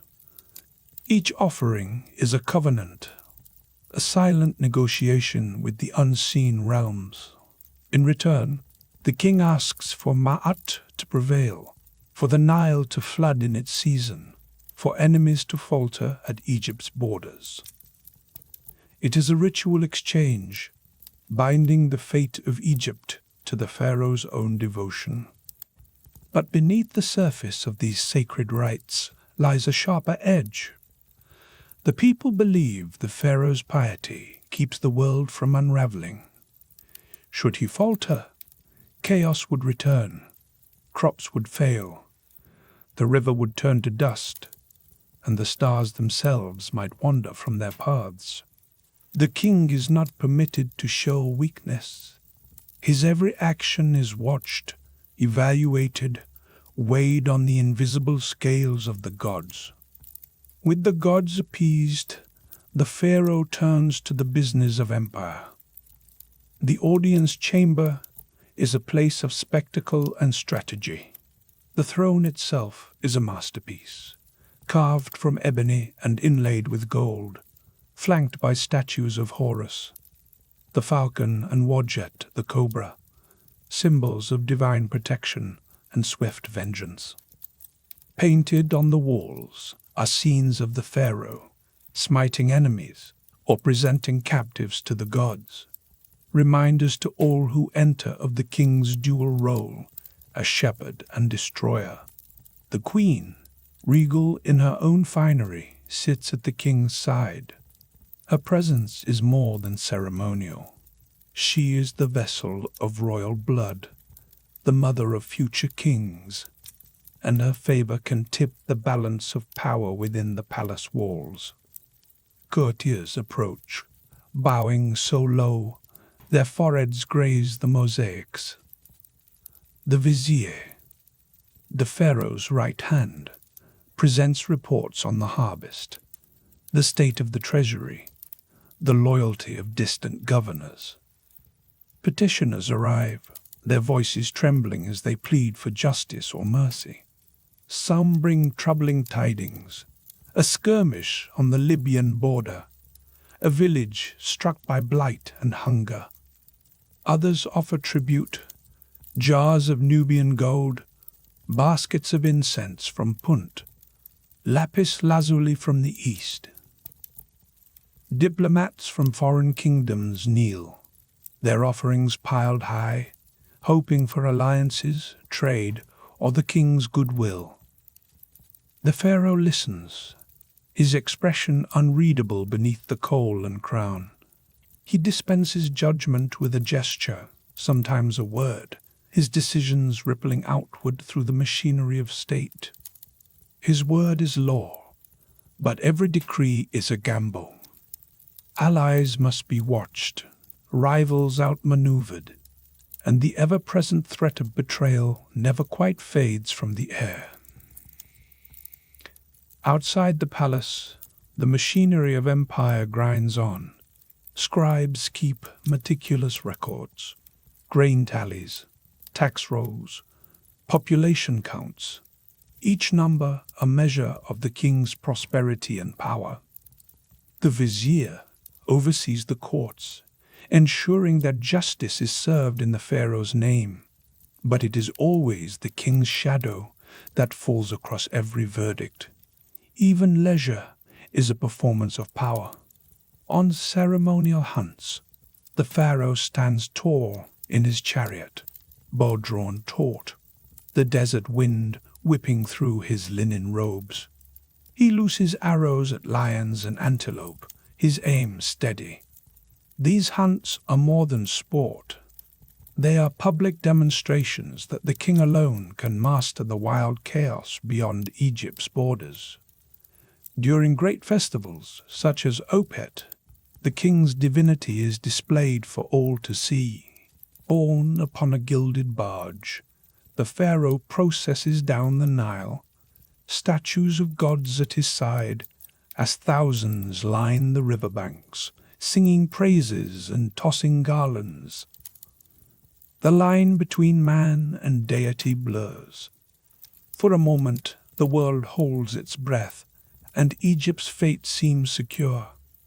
Yet, as the sun wanes and the day bleeds into dusk, the pharaoh's public mask slips in the privacy of his chambers. Here, amid marble columns and cool pools, he seeks solace. The royal harem, housed in a separate wing, is a world unto itself, filled with women of striking beauty, each vying for the king's attention and the chance to bear a royal child.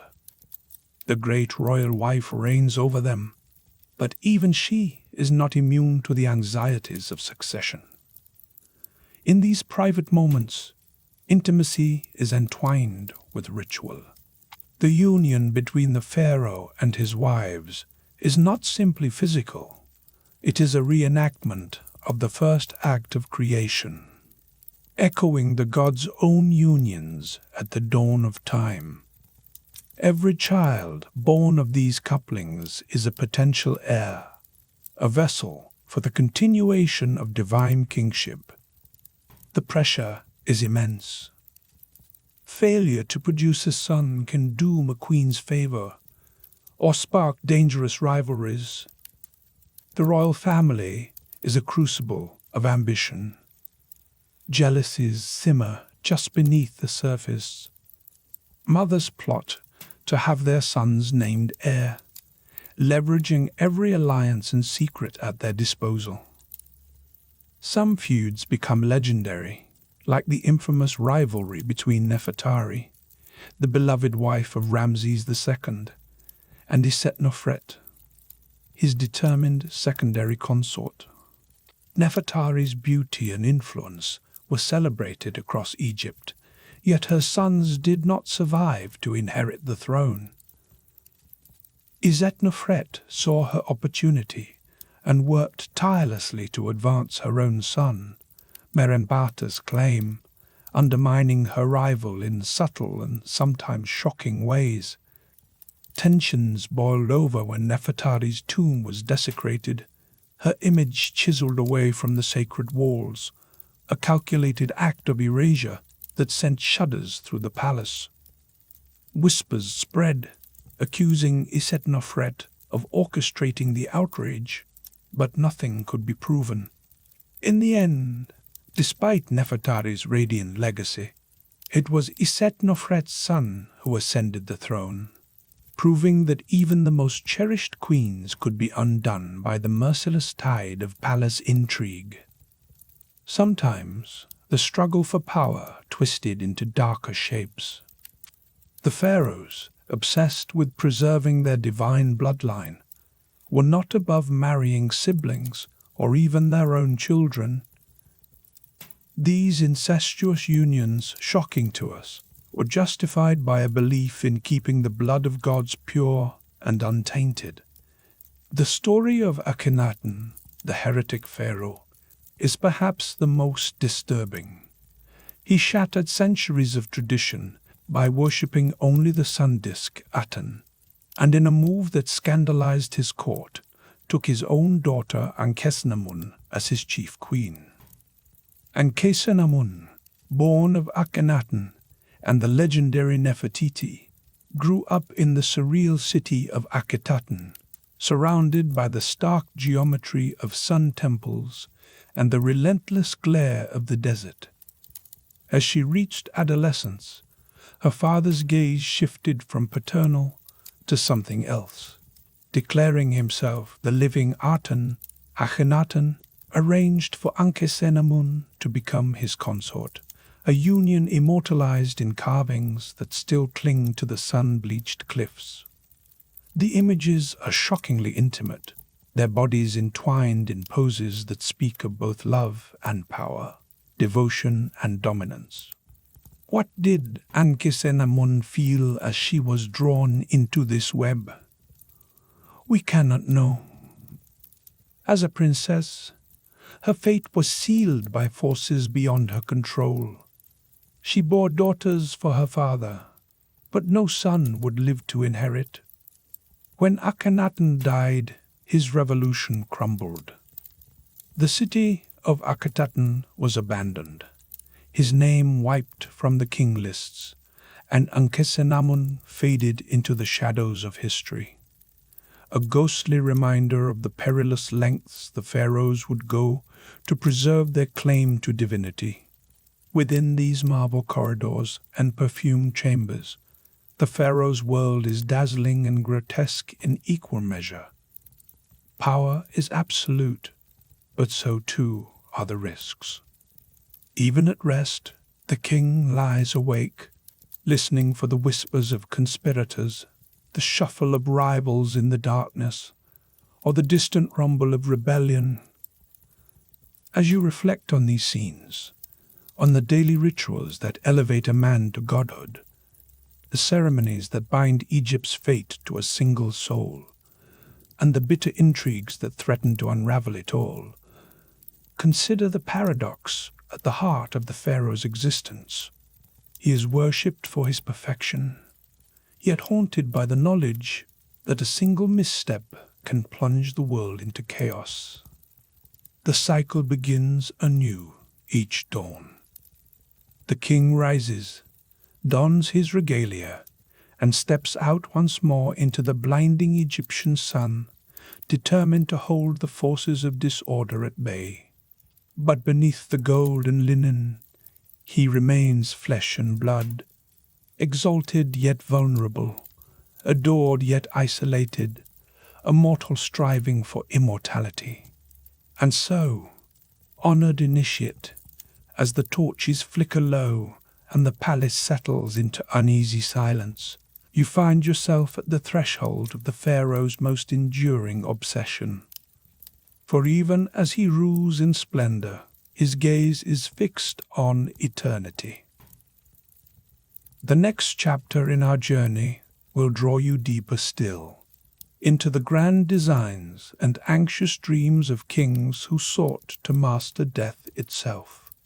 From the moment they took the throne, every pharaoh was already planning for the moment they would leave it and ascend to join the gods in the eternal afterlife. Initiate. Step softly now, for the sands beneath your feet bear the weight of more than just time.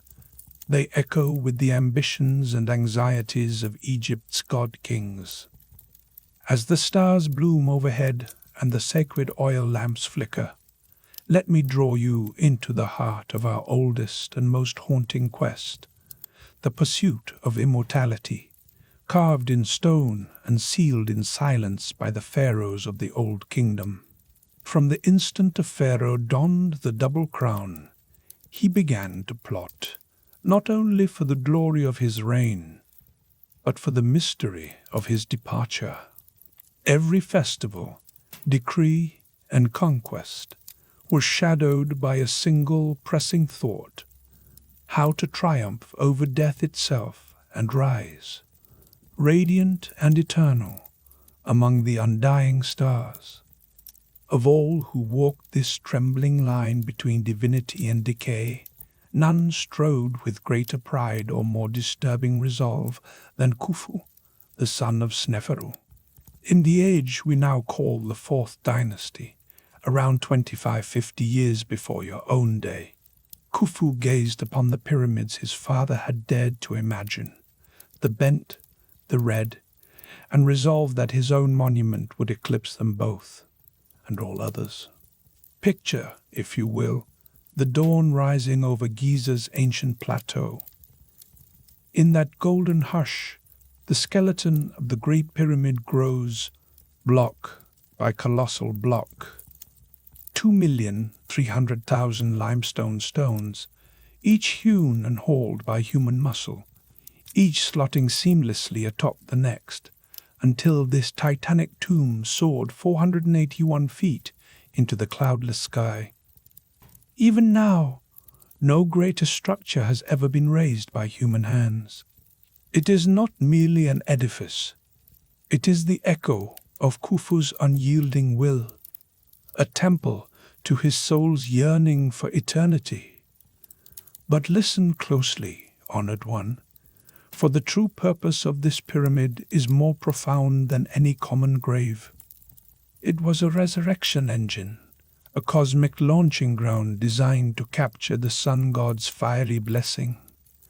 Its geometry, its orientation, its every chamber and passage, all whispering spells from the sacred pyramid texts, the oldest words of power we have known.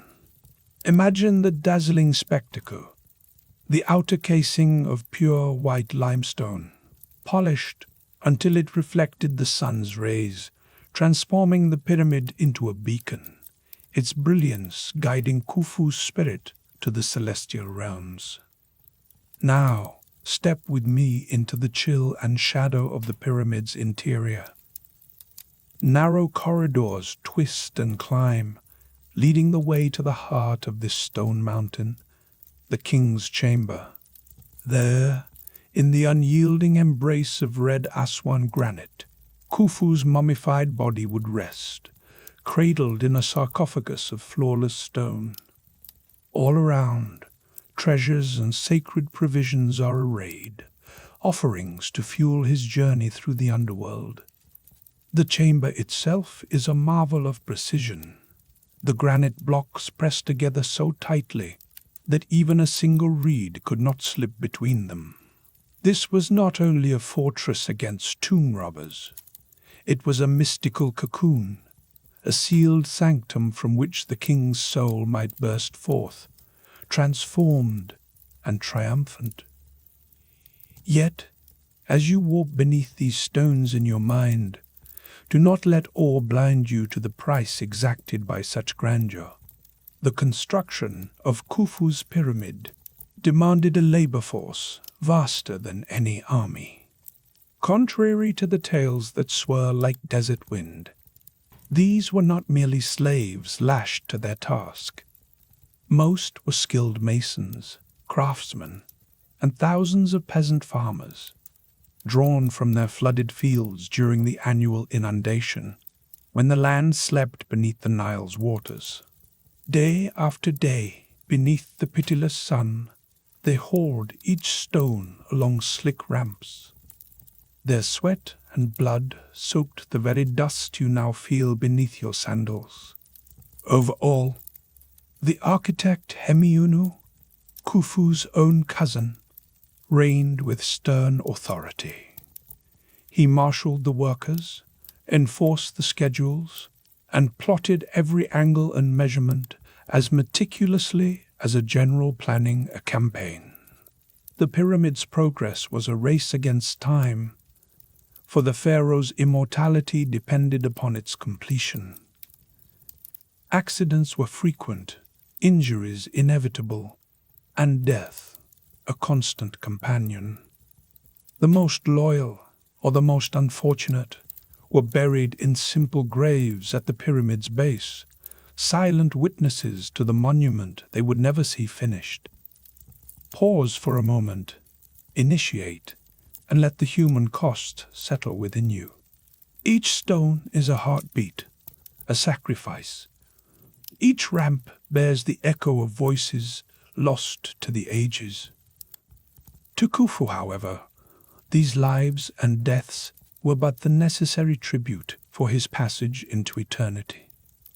He saw himself not as a mere mortal, but as a living god, his spirit destined to blaze forever among the circumpolar stars, the imperishable ones. The pyramid was his stairway to the heavens, and every life spent in its service was, to him, justified by the promise of his own unending light. Yet the paradox deepens. For all his might, Khufu could not escape the ripples of his choices. We remember his name, yes, and marvel at his achievement, even after 4.5 millennia. But do we also shiver at the magnitude of his ambition, at the silent suffering entombed within his legacy? Reflect now, as the lamps gutter, on the duality that always shadows greatness, divinity entwined with mortality, splendor inextricable from brutality. And as dynasties crumbled and Egypt's golden age waned, the pharaoh's obsession with the afterlife only intensified. Successors, desperate to outdo the past, poured dwindling fortunes into tombs and mortuary temples, each striving to carve their names deeper into the stone of memory. The fear of oblivion grew as the kingdom's power faded, paranoia and grandeur twining together in their final, fevered acts. This fever reached its most disturbing climax in the practice of retainer sacrifice. Close your eyes and feel the chill. In the dark earth of Abydos, archaeologists uncovered a vision both awe-inspiring and appalling. The burial enclosure of Pharaoh Jer, first of his dynasty, and encircling him, the remains of 318 souls. Men, women, and even children, all chosen for a single terrible honor, to serve their king in death as faithfully as they had in life. Imagine the hush of the burial ground, the air heavy with incense and dread. The victims, palace servants and courtiers, were led to their deaths, perhaps by strangulation, perhaps a swift blow, then hastily mummified and interred in neat, unadorned rows. Some were granted the smallest dignity, a coffin inscribed with their own name, a slender hope that their identity would not be wholly lost in the shadow of the king. Yet nothing could sweeten the terror that must have gripped them as they realized their fate was sealed to the ambitions of another. What could have driven such a horror? To the pharaoh and his priests, it was an extension of sacred order, a demonstration that the king's divine authority persisted beyond death itself. To be chosen was, in their eyes, a privilege, a sacred trust.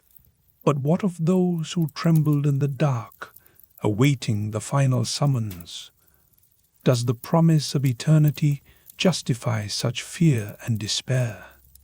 Mark well, initiate, that this chilling rite did not last forever. By the close of the Old Kingdom, the practice of retainer sacrifice faded, replaced by more symbolic offerings. Yet, these graves remain as silent testaments to the intoxicating allure of immortality in our land, and to the lengths, glorious and ghastly alike, that pharaohs would travel to secure their place among the gods. As you ponder these truths, I invite you once more to reflect. Does the pursuit of eternal life excuse the suffering left in its wake? Do you find yourself awed, unsettled, or both by the legacy of these kings? Now, as the sacred hour wanes and the Nile's hush deepens, let us prepare to leave the shadow of the pyramids behind. For Egypt's story does not end here. It twists and turns, shaped by new rulers and foreign blood. As the centuries passed, ancient Egypt's New Kingdom period gave way to the Late Period, a time of foreign invasions and rule by outside powers. In our next sacred vigil, I shall guide you through the reign of the Ptolemies, the rise of Cleopatra, and the enduring human struggle behind the mask of divinity. The torch passes, but the questions of power, mortality, and legacy remain, waiting for you on the other side of this night. The night air in the temple gardens is thick with jasmine and the unspoken tension of history honored initiate.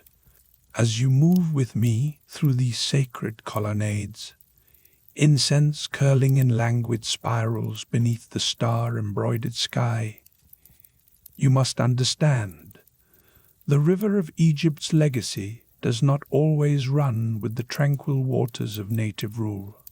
The gods themselves have watched as foreign winds swept over the sand, bringing new masters and strange tongues. There were Libyans, Nubians, Assyrians, Persians, each carving their momentary mark. Yet none etched their names so deeply, nor cast such a long and paradoxical shadow as the Macedonian conqueror Alexander and the dynasty he left behind. Picture the year 332 BC. The Persian grip on Egypt cracks, and Alexander strides through the gates of Memphis. His cloak glimmers with the dust of distant wars, but his eyes hunger for something more, divinity itself. The priests anoint him as pharaoh, their voices rising in hymns that echo through the hypostyle halls. Alexander, a foreigner, is now the living Horus. The torch of kingship passes, for a moment, into foreign hands. He dreams of a city by the sea, and so Alexandria is born, a glittering jewel where Greek marble meets Egyptian limestone, destined to outshine all the world's cities. Within its bustling streets, the whispers of Homer mingle with the prayers to Isis, and the library's lamps burn through the night, illuminating scrolls filled with the wisdom of every known land. But the gods are fickle, and even the mighty fall. Alexander's reign ends abruptly, his body lying silent before the rites are complete. In the chaos that follows, his trusted general, Ptolemy, seizes Egypt's throne. He wraps himself in the double crown, and thus begins a line of rulers, the Ptolemies, whose very lives become a riddle of power, blending Greek ambition with Egyptian divinity. For almost 3 centuries, these foreign pharaohs will walk the corridors of our temples and palaces, their sandals dusted with both Nile silt and the soil of Macedon. The Ptolemies learned quickly that to rule Egypt, One must not only wield the crook and flail, but also master the ancient rituals. They adopted the sacred names, honored the old gods, and inscribed their victories in hieroglyphs on temple walls. Yet, beneath the gilded surface, their hearts remained Greek. They gave their children Greek names: Ptolemy, Berenice, Arsinoe, and called upon the poets of their homeland to fill Alexandria's gardens with stories of Olympus. Sibling marriage, an old Egyptian custom, became their shield against foreign blood. But it also bred intrigue and suspicion, as every brother eyed his sister with both affection and ambition. In your mind's eye, see the lighthouse of Pharos, ordered by Ptolemy Soter. By day, it stands as a needle of sunlit stone. By night, its fires roar, guiding ships from distant shores into Alexandria's embrace. This marvel, rising taller than the tallest obelisks, is more than a beacon. It is a proclamation of power, a signal to gods and mortals alike that Egypt endures, even under foreign rule. The Ptolemies built not only wonders of stone, but also monuments of story. In the temple of Horus at Edfu, and in the sanctuaries of Isis on the island of Philae, their names gleam alongside those of ancient kings, written in both Greek script and the sacred language of the gods. Yet they could not escape their own nature. Court life twisted into a labyrinth of plots and betrayals, where love was often a mask for ambition and kinship, a shadowy path to power. Let me tell you of Queen Berenice, wife of Ptolemy III Euergetes. When her husband marched to war, she knelt in the temple and vowed to Aphrodite that, should he return alive, she would cut off her glorious hair and lay it as an offering. The gods, so the priests whispered, delighted in such beauty and sacrifice. When Berenice fulfilled her promise, her hair vanished from the temple. The courtiers gasped, tongues wagged. Then, the court astronomer Conon, ever eager to curry favor, proclaimed that the goddess had placed Berenice's locks among the stars, a new constellation shining in the northern sky. Even the heavens, it seemed, could be bent to serve the legend of the pharaohs. But for all their splendor, the Ptolemies could not escape the darkness that creeps through every dynasty. After Ptolemy IV's death, the throne passed to his young son, Ptolemy V, barely old enough to hold a scepter. The regents who ruled in his name, Agathocles and Sosibius, decided the queen mother, Arsinoe, was a threat to their power. In the shadowed silence of the palace, they murdered her, believing the gods would not see. But the people saw. Their love for Arsinoe burned hotter than any royal edict. They stormed the palace, dragged the conspirators into the streets, and unleashed their fury in a scene so raw and violent that the marble floors ran red.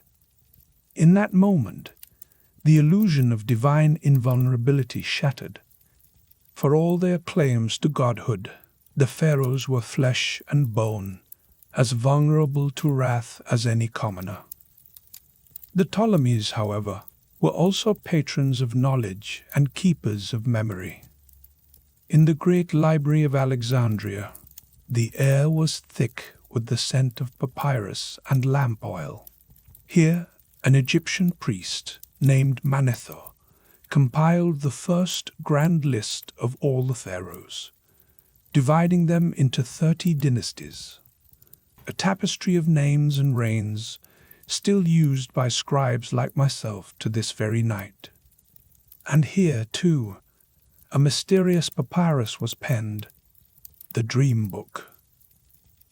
Imagine a priest poring over nearly 200 dreams, searching for omens in every vision. Some were gentle, like eating figs and finding fortune. Others warned of disaster, like the nightmare of fire, an omen that haunted even the bravest hearts. The words written in this lost scroll ripple through time, shadows of fears and hopes that bind us to those who came before. Yet, for all the learning and lavish feasts, the Ptolemaic dynasty's last act would be a tragedy that echoed far beyond Egypt's borders. The story of Cleopatra, the final pharaoh, is one recited in every corner of the temple. She was not just a queen, but a force of nature, brilliant, charismatic, and endlessly cunning. She spoke many tongues and commanded the loyalty of armies and lovers alike. Her dalliance with Julius Caesar, and later with Mark Antony, was more than passion. It was a gambit, a desperate play to keep Egypt free from the looming shadow of Rome. But the gods did not favor her. When Octavian's legions closed in, and hope flickered like a dying flame, Cleopatra chose to meet death on her own terms.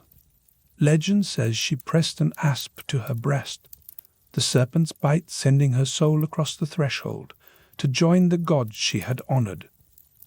Her body was paraded through the streets of Rome, a trophy of conquest, but her spirit lingered, refusing to be forgotten. With Cleopatra's death, the lineage of divine pharaohs ended. Egypt became a province, her temples stripped of their living gods, her treasures carted away by foreign hands. Yet as you stand with me tonight, surrounded by the silent sentinels of statues and the flicker of oil lamps, you must feel it, the enduring pulse of the pharaoh's legacy. Every obelisk, every tomb sealed with prayers and curses, every tale etched on crumbling stone keeps their memory alive, their splendor and brutality, their dreams and their disasters remain a mirror for us all. Why do we continue to gaze upon their stories with such longing and unease, honored initiate? Is it because they embody the very paradox of existence, the divine striving for eternity, and the mortal succumbing to fate? The pharaohs were architects of wonders, yet prisoners of their own fears and desires. They remind us that to seek immortality is to grapple with the darkness as well as the light within ourselves. Let your thoughts linger here, among the shadows and whispered prayers. What lessons might you carry from their rise and fall? What echoes of their grandeur and grief stir within your own heart? And now, as the incense fades and the moon slips behind the pylon, let us step from the realm of legend into the heart of daily ritual. For the life of a pharaoh was one of immense power and privilege, but also one governed by strict religious duties and rituals. The next cycle of our temple night awaits, where the divine and the human meet in the rhythm of every dawn. Come closer, honored initiate, and let your senses awaken to the unfolding day. Imagine the first golden rays of the sun slipping through the ornate shutters of an immense palace, where silence reigns, except for the faint rustle of linen and the soft tread of bare feet on polished stone. Here, in the innermost sanctum, the pharaoh stirs, not as a mere man, but as the living vessel of Horus, the falcon god, both sovereign and servant to forces beyond our understanding. From the very moment the pharaoh's eyes open, his existence is dictated by an ancient choreography, each movement a step in a cosmic dance. The air in his chamber is thick with the scent of incense, a blend of frankincense and myrrh, offered to both cleanse and sanctify. Servants, silent, reverent, and deft, move with practiced grace, drawing near to wash their master with water fetched at dawn from the sacred Nile. This is no simple bath. As you watch, priests recite invocations. Their voice is low and rhythmic, so that every droplet running over the pharaoh's skin becomes a shield against evil, a promise of continued divine favor. Garments wait, folded with almost ceremonial precision. Fine linen, soft as clouds, is drawn over his body, layer by layer. Each piece is more than fabric. It is a tapestry threaded with symbols, protective falcons, ankhs for life, cobras for royalty. A necklace of lapis lazuli and carnelian is draped around his neck, its weight a reminder of both his lineage and the gods who watch with unblinking eyes. Even the application of cosmetics is performed with ritual gravity. A servant carefully outlines the pharaoh's eyes with kohl, drawing the sacred shape of the eye of Horus, believed to ward off disease and misfortune. The act is tender, but beneath it lies the unyielding need for protection. Now, the crowning moment arrives. The double crown, the Shent, awaits, gleaming in the filtered sunlight, its red and white peaks proclaiming dominion over the two lands. As it is settled upon the pharaoh's brow, you sense the shift in the air, the way the room itself seems to hold its breath. The crown is heavy, sometimes nearly 5 pounds, and, as it presses down, it is as though the weight of all Egypt, the harvests, the temples, the dreams of millions, rests upon those narrow shoulders. With his regalia complete, the pharaoh accepts a simple breakfast, cakes of barley, honeyed fruit, perhaps a cup of cool, sweet date wine. Yet even this meal is not taken in solitude. Priests and tasters hover nearby, reciting prayers and testing each morsel for poison, for the threat of betrayal is never far. The air hums with both reverence and caution, a subtle reminder that splendor and peril are forever intertwined. The day's true work now begins. You follow as the pharaoh strides through vast halls lined with painted columns, each one depicting gods and victories. The stories of Egypt etched in ochre and gold. As supreme priest, he is expected to perform the rituals that keep the world in balance. In the temple's heart, he offers incense and bread to the statues of the gods, or perhaps pours sacred oils over the stone feet of Osiris. Every gesture is precise, every word of the incantation heavy with intention. The priests who assist him are not there to guide, but to witness, for only the pharaoh can truly bridge the gulf between mortals and the divine. These ceremonies are not mere theater. The people believe that the fate of the Nile's floods, the fertility of their fields, and the order of the cosmos itself rests on the pharaoh's ability to please the gods. If he falters, if the rituals are not exact, disaster could befall the land. So the pressure is immense, and every eye in the temple watches for the smallest mistake. Yet the pharaoh's role does not end at the altar. After the morning rites, he retreats to a chamber where the business of empire awaits. Advisors, viziers, and scribes gather at his feet, unrolling scrolls of papyrus filled with reports from the farthest corners of the land. Here, the pharaoh is judge and lawgiver, his word the final authority. He listens to grievances. A farmer whose canal has been blocked, a merchant accused of cheating on his weights, a governor pleading for more grain to stave off famine. His decisions are swift and absolute, for the concept of ma'at, the delicate balance of order and justice, must be maintained not only between gods and mortals, but among the people themselves. There is no time for hesitation. Trade routes must be secured, taxes levied, armies dispatched to the restless borders. Maps are unfurled, and the pharaoh's finger traces lines along the Nile, pausing where threats from Nubians or Hittites might arise. A single command can send thousands marching to war, or grant clemency to a condemned noble. The court scribes record every decree, their reed pens scratching steadily, immortalizing each word for all eternity.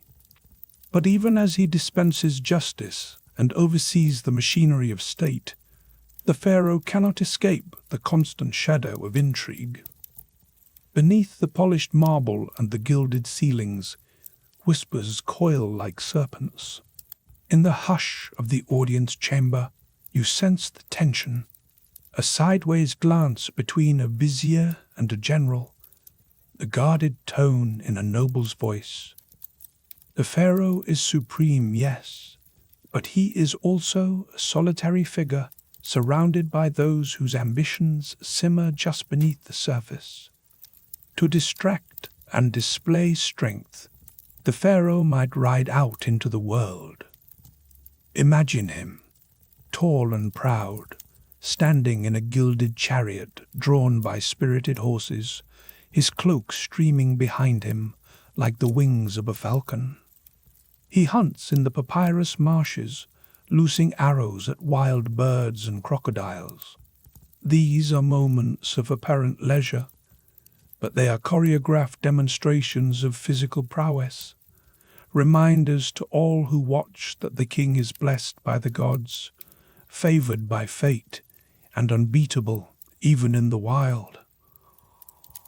Some pharaohs, like Amenhotep II, are remembered not only for their wisdom, but for their athletic feats. Stories abound of Amenhotep drawing a bow so stiff that none but he could bend it, or racing his chariot through the desert at breakneck speed, dust swirling in his wake. These tales are repeated in the palace and across the land, fortifying the legend of the pharaoh's invincibility. Yet, as you look closer, you begin to see the exhaustion behind the glittering eyes, the tense set of the jaw. Even in triumph, the pharaoh cannot shed his burden.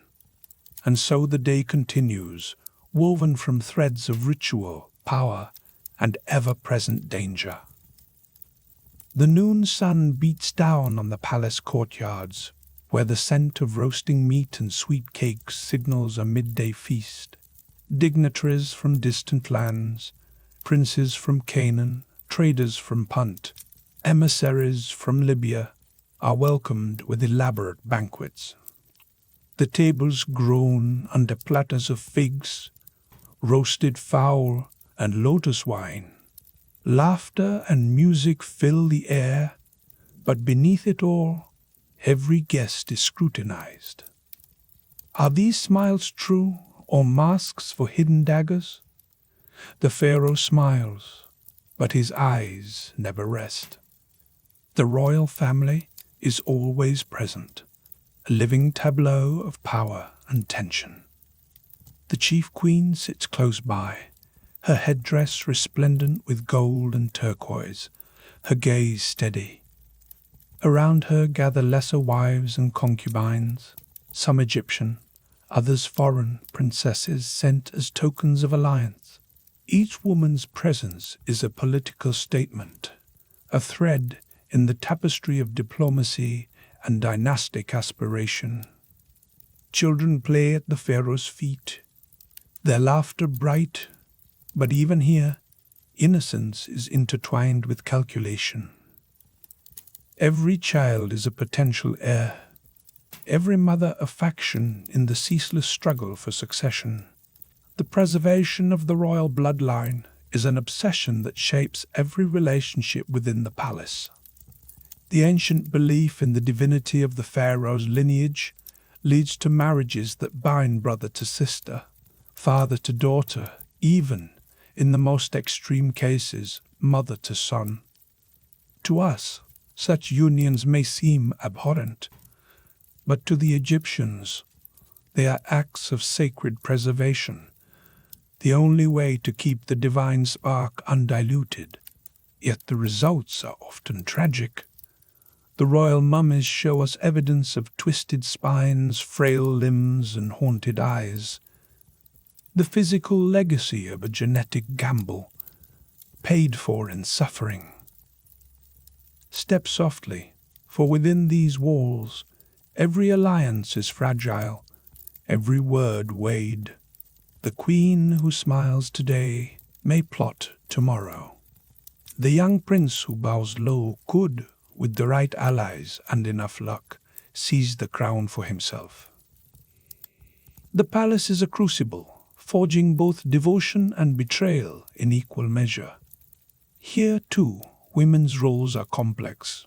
While Egyptian women enjoy freedoms unknown in other ancient lands, owning property, conducting business, even standing before the law, the throne itself remains a male domain. The stories of Hatshepsut, the great queen who donned the false beard and ruled as king, are whispered with awe and unease.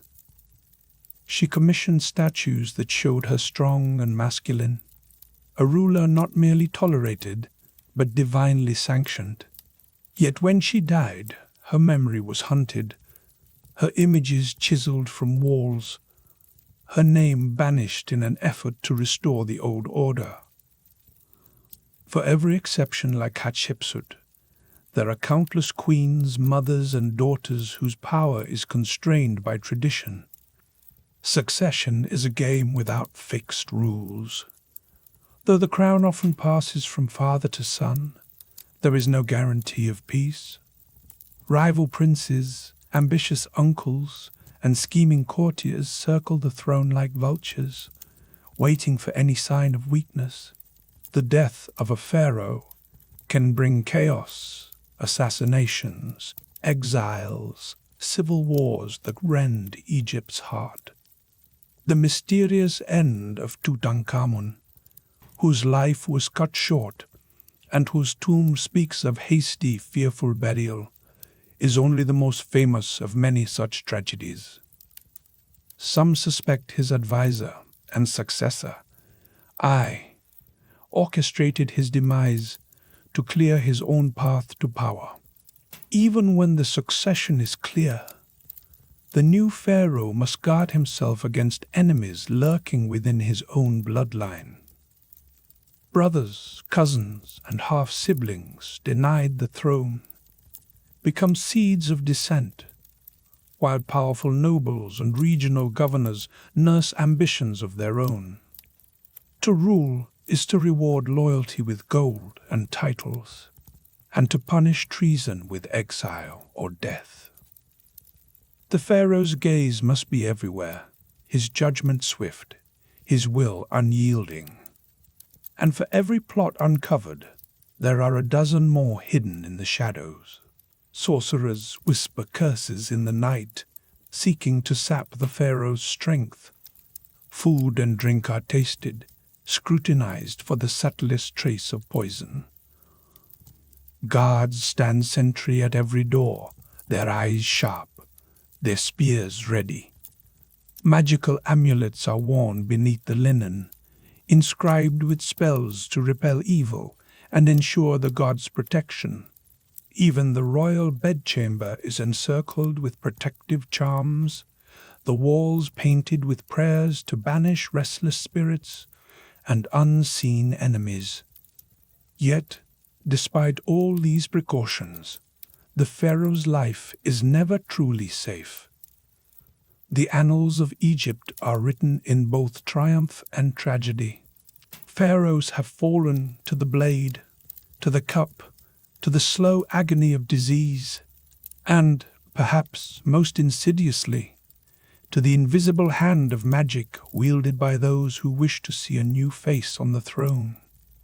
And so the pharaoh endures, trapped by the very divinity that sets him apart. His is a life of dazzling opulence and crushing responsibility, where every sunrise brings both adulation and peril. The palace gleams with gold and lapis. The people chant his name, yet he is always watchful, always wary, a god on earth with a mortal's fears. The pharaoh's existence is a paradox, a gilded cage, as radiant as the midday sun, yet as confining as a tomb. Still, the lure of the double crown is irresistible. To wield such power, to be the axis on which the world turns, to have one's memory carved in stone and sung by generations, these are temptations that continue to captivate both the living and the dead. The cycle repeats, dynasty after dynasty, each ruler striving to surpass those who came before, even as the shadows lengthen across palace walls. Pause for a moment, initiate, and reflect on the legacy left by these god-kings. Can any mortal truly bear such a burden without being changed or even broken by the splendor and the darkness entwined in the pharaoh's crown? But even the mightiest pharaoh was still mortal, and the specter of death loomed large over the royal court. In the next sacred passage, we will descend into the mysteries of death, the afterlife, and the pharaoh's eternal legacy, where ambitions, fears, and hopes for immortality are laid bare beneath the desert sands. Tonight, as the shadows deepen within these temple walls and the scent of incense clings to your robes, let us draw closer to the heart of our mysteries, the pharaoh's final journey, and the afterlife that lured him with both hope and terror. In the flicker of torchlight, you can almost feel it, the ever-present specter of mortality, haunting even the sun's own children. The ancient Egyptians held a belief as enduring as the Nile itself. They were certain that the pharaoh's soul, a shimmering fragment of divinity, would live on after death, welcomed by the gods into an eternal paradise. But this passage to immortality was not granted freely. It demanded preparation on a scale that dwarfed all other works of man. The pharaoh's earthly body had to be preserved perfectly, guarded alongside all tokens of his rank and splendor. Only through these rites could his spirit ascend, unbroken, into the arms of Osiris. This unyielding conviction in the afterlife is what gave birth to the most awe-inspiring monuments of our land.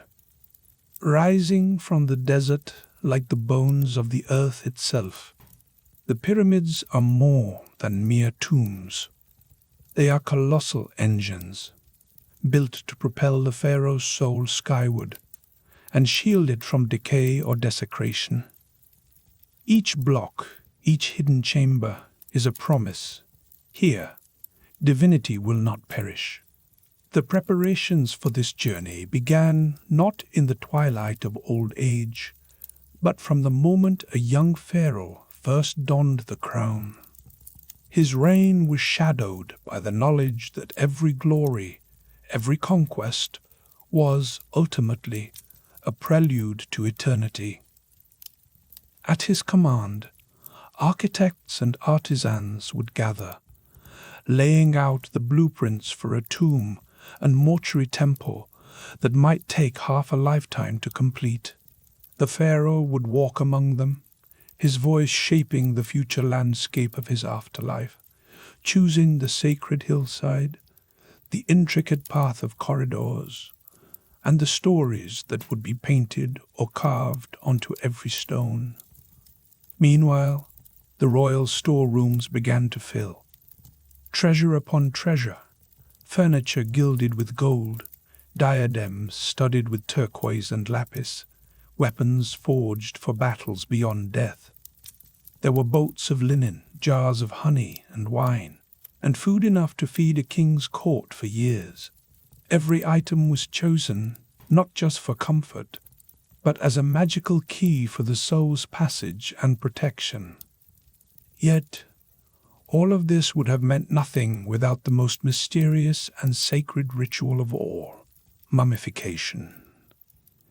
The pharaoh's body, the vessel of his divine Ka, had to be rendered incorruptible, transformed into an eternal talisman. For 70 days, the process unfolded in secret chambers, far from the eyes of common men.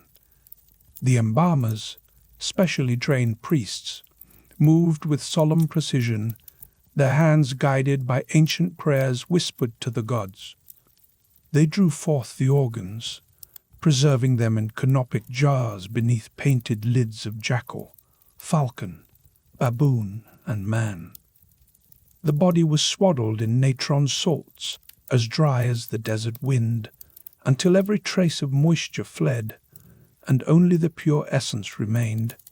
Now, listen as the priests chant, their voices trembling with both fear and reverence. Each turn of linen, each amulet tucked between the wrappings, was a spell, a shield against demons, decay, and the oblivion of non-existence. The embalmers moved like shadowy figures in a candlelit dream, believing that, with every measured gesture, they were binding the pharaoh's spirit to his body, ensuring he would awaken whole in the field of reeds. When the final bandage was set and the mummy anointed with sacred oils, it was placed within a series of coffins, each one more lavish than the last.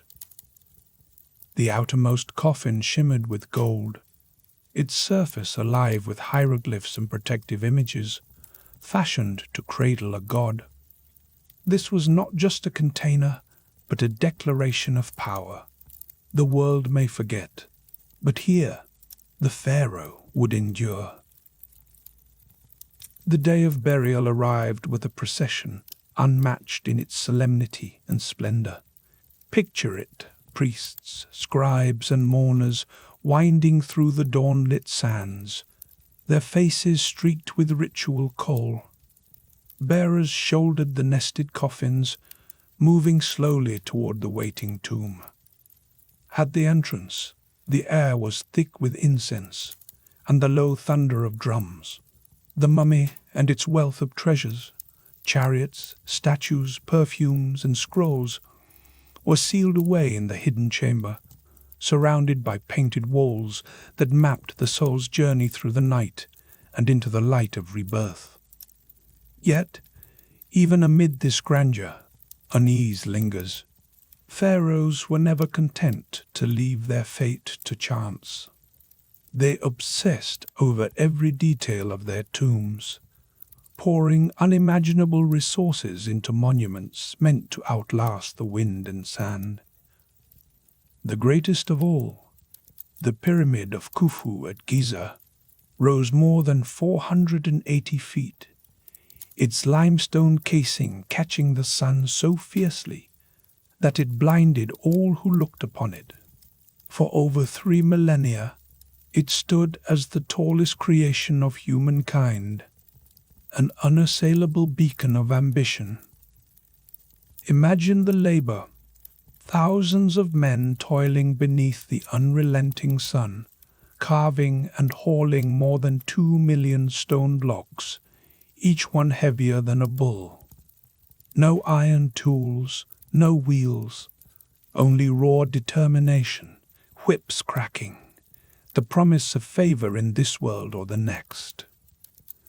Khufu's engineers plotted every angle with the stars, aligning the pyramid's corridors with Orion and Sirius, the celestial homes of Osiris and Isis. Deep within, the king's granite sarcophagus waited, surrounded by riches, and protected by labyrinthine passageways and cunning traps meant to snare the greedy and the desperate. But even stone could not guarantee peace. As centuries passed, the lure of gold and the legends of divine power drew robbers like moths to flame. Tombs were breached, treasures scattered, and mummies violated. The most famous pharaohs, even Tutankhamun, were not spared. When Howard Carter pried open the boy king's tomb in 1922, he found evidence that thieves had already plundered it twice before. It is a bitter irony. Those who sought immortality most fervently became the greatest prizes for the living. The pharaoh's vision of the afterlife extended beyond his own comfort. In a practice that chills the blood, some kings demanded company on their last journey. Servants, guards, and even beloved pets were ritually killed and entombed at their master's side, offered as living sacrifices to serve him beyond the veil. The tomb of the first dynasty pharaoh, Djeret-Abydos, reveals a haunting scene, 308 beaties, each one sacrificed and buried close to the king. The dead included women, children, and men, many bearing grim signs of strangulation or blunt force trauma, a silent testament to the pharaoh's absolute power and the darkness that often accompanied divine rule. This was not an isolated horror. Centuries later, in the tomb of Amenemhat III at Hawara, archaeologists uncovered the remains of at least 5 young women who had been killed and buried with the king. Alongside them lay a strange menagerie, a monkey, a dog, and ducks, all sacrificed for the ruler's eternal amusement or companionship. Even more bizarre, the tomb of Amenhotep II yielded tens of thousands of human hair wigs, crafted from the locks of young girls and women. The pharaoh, it seems, was determined to maintain his youth and virility forever, surrounding himself with a store of hair that would never gray. These revelations force us to confront the unsettling duality at the heart of ancient Egypt, a civilization that built wonders to worship the divine, yet sanctioned cruelty and death in pursuit of eternity. Pause with me here, honored initiate, and reflect. What does it mean for power to be so absolute that even the boundaries of life and death blur? Can splendor ever truly erase brutality, or are they forever intertwined? As centuries rolled by, these dark practices began to fade. By the New Kingdom, the slaughter of servants and courtiers had mostly vanished, replaced by the use of Ushabti figurines, delicate statues, each inscribed with a magical spell. The Egyptians believed these figures would spring to life and labor for the pharaoh in the afterlife, sparing human lives while preserving the king's comfort.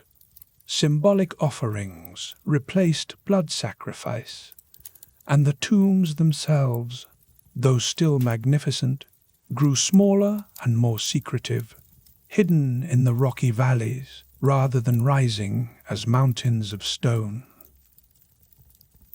The age of the great pyramid builders drew to a close with Amenemhat III. As the centuries wore on, the pharaoh's grip on power loosened, and the grandeur of their tombs diminished. The old gods faded into shadow. Sand crept in through broken doors, and the voices that once commanded empires fell silent beneath the weight of history. So, as the last of the embalming incense drifts upward and the torchlight flickers over painted walls, I urge you to ponder the pharaoh's eternal legacy. These tombs, these rituals, and these sacrifices Are they monuments to immortality or warnings carved in stone? What echoes linger in the darkness, waiting for those bold enough to seek them? As we've seen, the lives of the pharaohs were a complex tapestry woven from the threads of divine power, mortal excess, and an unshakable fixation on the afterlife. In our next step along this sacred corridor, we will peer more closely at the stories of Ramses II, Akhenaten, and Tutankhamun, each a king whose legacy continues to haunt and fascinate us, centuries after their lights first flickered out. Come, honored initiate, let us walk deeper into the shadowed halls of memory, where the stories of the pharaohs linger like incense in the sacred night air. The flickering torchlight dances on the painted walls, illuminating faces both fierce and serene, reminders that these kings were more than gods in flesh. They were men, shaped by longing, fear, and the relentless pull of immortality.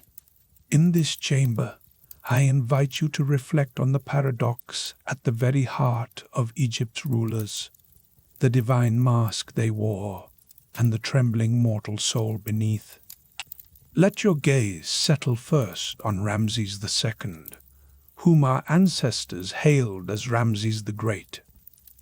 His name, like a thunderclap, echoes through the centuries. Born in the golden dawn of the 13th century before the coming of Christ, Ramses rose as the third king of the 19th dynasty. He reigned for an astonishing 66 years, a span so vast that generations grew old and died beneath his shadow, while he endured, ever youthful in the eyes of his people. Ramses was not content merely to sit upon his throne and bask in inherited glory. No, he sought to carve his own legend into the bones of the earth. With every sunrise, he ordered new wonders into existence, temples that caught the Nile's reflection like a mirror to the skies, cities that unfurled along the riverbanks, humming with life and ambition. The city of Pi-Ramesses, his capital, was a marvel, a labyrinth of palaces, gardens lush with lotus and papyrus, and avenues lined with colossal statues, each bearing his own likeness, gazing with serene certainty into eternity. Imagine, if you will, the relentless rhythm of hammers and chisels, the song of laborers echoing beneath a merciless sun. Ramses demanded not only the sweat of his people, but their very lifeblood. Prisoners of war, slaves, and artisans alike toiled beneath his gaze, their backs bent, their lives measured in the stones they set. For Ramses, their suffering was a necessary offering, a tithe paid in flesh and bone to secure his own immortality. Every monument bore his name, etched in deep relief, as if he feared the desert wind might one day carry his memory away. He went so far as to erase the names of those who came before him, inscribing his own in their place, rewriting the past so that only his glory would shine forth. In the world of Ramses, there was room for only one living god, himself. Yet, as you stand in the cool silence of his temples, you can sense a lingering unease. The grandeur is undeniable, overwhelming, yet beneath it pulses the knowledge that such power was built atop suffering and sacrifice. The great temples of Abu Simbel stand as a testament, carved directly into the living rock, their facades guarded by 4 titanic statues of the king. The columns of Karnak's hypostyle hall rise like petrified forests, each one a silent witness to the relentless ambition that drove him. At every turn, Ramses's legacy confronts us. Dazzling, daunting, and a little disturbing. Pause for a moment, initiate, and ask yourself, what price would you pay for immortality? Would you trade the lives of many for the chance that your name might never fade? The world remembers Ramses as a titan, his exploits sung in the ancient tale of Kadesh, where chariots clashed and the Nile ran red. Yet it is his obsession with self-glorification, his need to outshine even the gods, that lingers uneasily in the soul. Now, let us slip quietly from the blinding brilliance of Ramses's monuments and step into the strange, dreamlike world of Akhenaten, the so-called heretic king. His story is different, his legacy strange and fragile as spun glass. Born as Amenhotep IV, he took the throne in a time when tradition ruled all things. But Akhenaten was restless, haunted by visions of a single, radiant god, the Aten, the visible sun. In a bold and unprecedented act, he turned away from the ancient deities, dismantling the sprawling pantheon that had defined Egypt for millennia. He built a new capital, Akhetaten, a city raised from dust in honor of the Aten's glory. The city's walls gleamed in the sunlight, and its temples rang with strange new hymns. The king changed his own name to Akhenaten, effective for the Aten, binding himself to his chosen god with every breath. The art of his reign transformed as well. Gone were the stiff, timeless images of pharaohs as unchanging gods. In their place, Akhenaten had himself and his family depicted in intimate, naturalistic scenes, lounging together, cradling children, faces elongated and almost androgynous. It was as if, in seeking the light of the Aten, Akhenaten wished to step out of myth and into the realm of living, breathing humanity. But such radical change breeds peril. The priesthood, robbed of its power, simmered with resentment. The people, bewildered by the sudden abandonment of their beloved gods, whispered uneasily in the marketplaces and fields. When Akhenaten died, his successors moved swiftly to erase his memory. Akhetaten was abandoned, its stones scavenged, its sacred images defaced. His name was chiseled from the records and the monuments, his very existence condemned to oblivion. In the end, Akhenaten's quest for a new kind of immortality led only to exile from memory. His bones rest somewhere in the silence, his sun-disk god fading with the dusk. Reflect, initiate on the risk of visionary ambition. The line between divinity and disaster is perilously thin. What becomes of those who dream too boldly, who challenge the old order in the name of new light? Now, let the incense curl through your senses as we turn to the most poignant figure of all, Tutankhamun, whose golden mask gazes at us from across the gulf of centuries. His story is both marvel and lament, a tale of innocence, fragility, and the cruel weight of inheritance. Tutankhamun was born into a royal house already fractured by Akhenaten's heresy. His own lineage is a tangle of secrets and shadows. His father was Akhenaten. His mother is believed to have been Akhenaten's own sister. In the royal house, bloodlines were guarded with jealous fervor, the purity of the line seen as a reflection of the pharaoh's divine essence. Yet this obsession brought its own curse. Inbreeding stalked the family, weaving sickness and deformity into the flesh of its heirs. When Tutankhamun ascended the throne, he was scarcely more than a child. perhaps 9 years old, small and frail, draped in gold and expectation. His kingdom was still reeling from the religious upheavals of his father's reign. Powerful courtiers and priests gathered around the boy king, guiding his hand as they sought to restore the old gods and heal the wounds Akhenaten had left behind. The temples of Amun were reopened, rituals revived, and the cult of tradition re-established. Yet the young king's life was marked by suffering. He walked with a cane, tormented by a clubbed foot and a cleft palate. His spine was fused, his teeth misaligned, and he was beset by weakness and pain.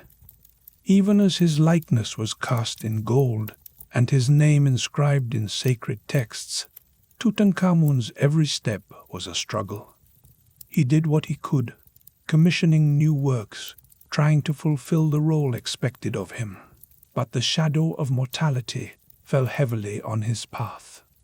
At the age of 19, he died, perhaps from an infection after a broken leg, or perhaps from some hidden illness. His reign was brief, his achievements modest. Yet fate granted him a kind of immortality, denied even to the greatest of kings. When his tomb was opened in the Valley of the Kings, undisturbed for over 3,000 years, the world was stunned by the undimmed splendor within. Gold, lapis, carnelian, treasures fit for a god, yet all that remained of a fragile, suffering boy. Pause again and consider how strange it is that Tutankhamun, so weak in life, should become the eternal face of Egypt's golden age. In his story, the dualities of kingship are laid bare, the mask of divinity concealing the ache of human frailty, the pursuit of glory forever entwined with loss. As you stand here, surrounded by flickering lamplight, the whispers of these pharaohs seem to rise from the painted stones. Ramses, the builder king, whose monuments reach for the sky, but whose legacy is stained with the sweat and tears of thousands. Akhenaten, the dreamer, whose sunlit vision ended in darkness and erasure.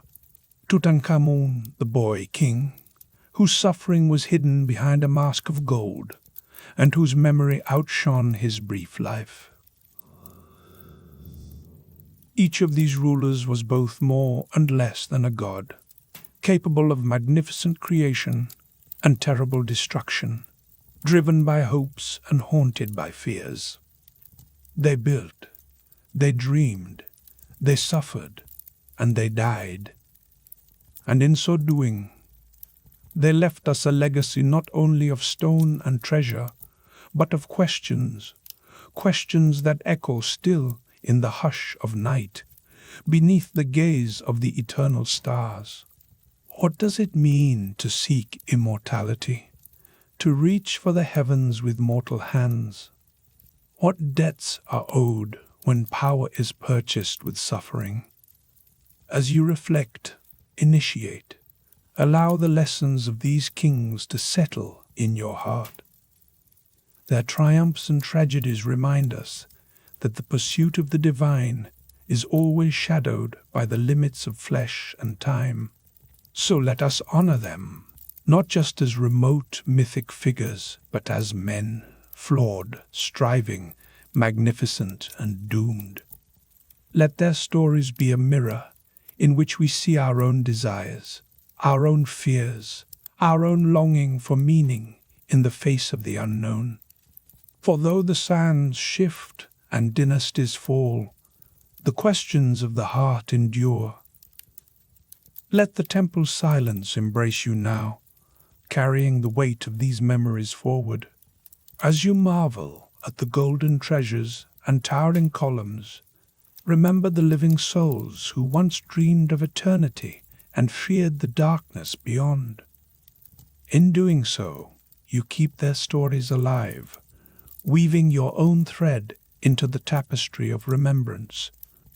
Now, As the ritual night deepens and our path winds onward, prepare yourself to cross into even stranger territory. For as we delve deeper into the shadowy world of the pharaohs, we must also acknowledge the intricate web of royal relationships and rivalries that shape their lives and legacies. Step quietly now, honored initiate, and listen well, for within these sacred halls, the golden light flickers not only on polished stone, but also on the tangled roots of royal kinship. Tonight, as incense drifts through the darkened colonnades, I draw back the veil on secrets rarely spoken aloud, secrets of pharaohs whose families shimmered with both splendor and shadows. Within the palace walls, behind curtains of fine linen and doors carved with the names of gods, the pharaoh's household pulses with intrigue and silent warfare. To the uninitiated, the royal family appears as a seamless image of unity. Queens standing beside their lord, children arrayed in jeweled collars, all eyes turned to the living God who reigns above them. But step closer, and you will sense the swirling eddies of ambition and betrayal that stir beneath this surface calm. Every evening, as the last rays of Ra fade, the pharaoh's inner circle gathers. The chief queen sits in a place of honor, a woman both revered and feared. Her bearing is regal, her glance sharp as obsidian. It is she who may one day govern as regent, should the pharaoh fall before his son is grown. The tale of Hatshepsut is whispered in every corner of the palace. A queen who, when her husband Thutmose II died, donned the twin crowns herself, her statues carved with the beard and regalia of kings. Imagine her, standing before the altar, offering incense with hands both delicate and unyielding, while courtiers debate in hushed tones whether they witness blasphemy or the dawn of a new divine order. Yet, the path to power is never walked alone. Shadowing the chief queen are the lesser wives, princesses from distant lands, daughters of noblemen, and women whose beauty or wit earned them a place in the royal harem. Their laughter drifts through the gardens, but always their eyes flicker toward the pharaoh, measuring favor and opportunity. Each hopes to bear the sacred heir, to secure her legacy in the bloodline of gods.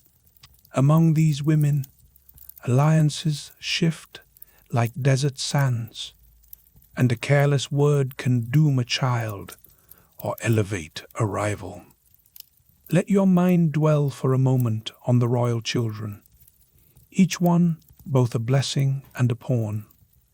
Sons, daughters, half-siblings, all bound together by the flesh of their father, yet divided by the ambitions of their mothers.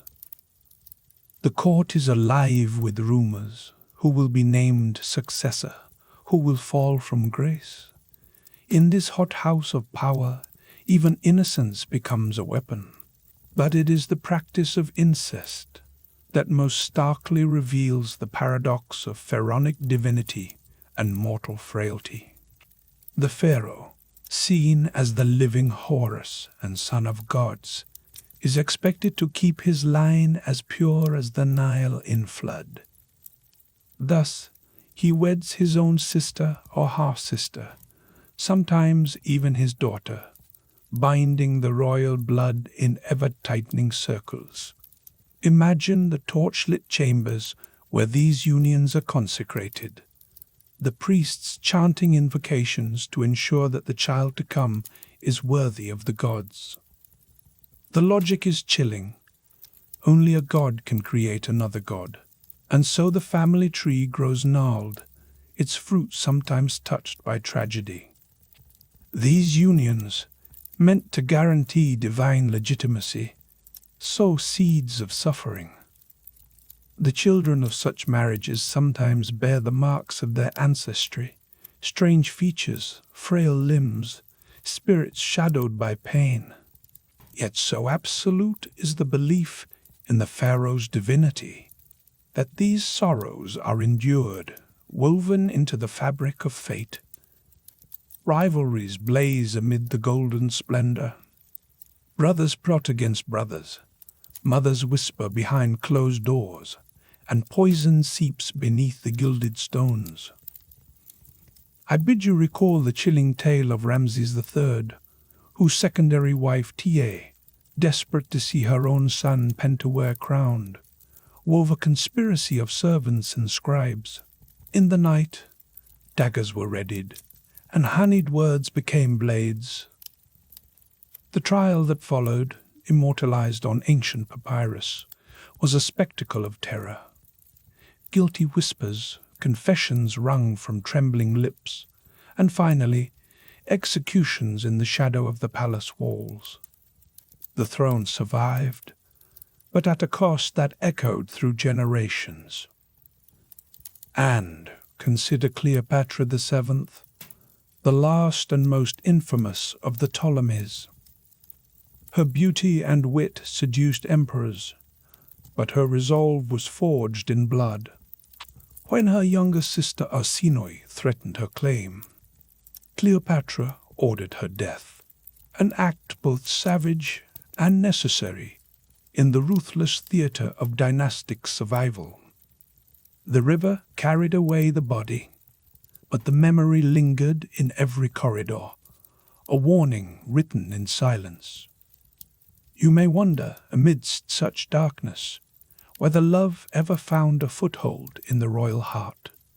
It did, though always shadowed by the weight of power. Ramses II, mighty in battle and immortalized in stone, cherished his chief queen Nefertari above all others.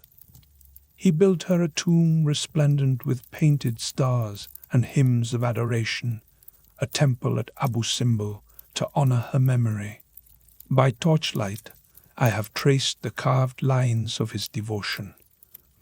And in those moments, the pharaoh seems not a god, but a man, vulnerable and yearning, grasping for comfort in a world of shifting allegiances. Even Akhenaten, the heretic king who cast aside the old gods in favor of Aten, is remembered not only for his blasphemies, but for the gentle scenes carved in the sunlit courtyards of Amarna. There, he is depicted in quiet tenderness with his queen Nefertiti and their daughters, laughter and affection etched in stone where once only divine wrath was shown. These glimpses remind us that even in gilded cages, the human heart beats on, seeking solace amid the storm. Yet, do not be deceived. The royal family is the most exclusive and perilous circle in all the land. To be kin to the pharaoh is to stand forever at the edge of a blade. The very blood that grants privilege is also the blood that stains the floors of the palace. Every smile hides a calculation. Every embrace conceals a threat. The family's twisted branches bear both golden fruit and deadly thorns. As the sacred night deepens, let your thoughts dwell on this duality. The royal family, for all its opulence, is a crucible of suffering and ambition. It is here, in the private chambers and secret colonnades, that the paradox at the heart of Egyptian kingship is most starkly revealed.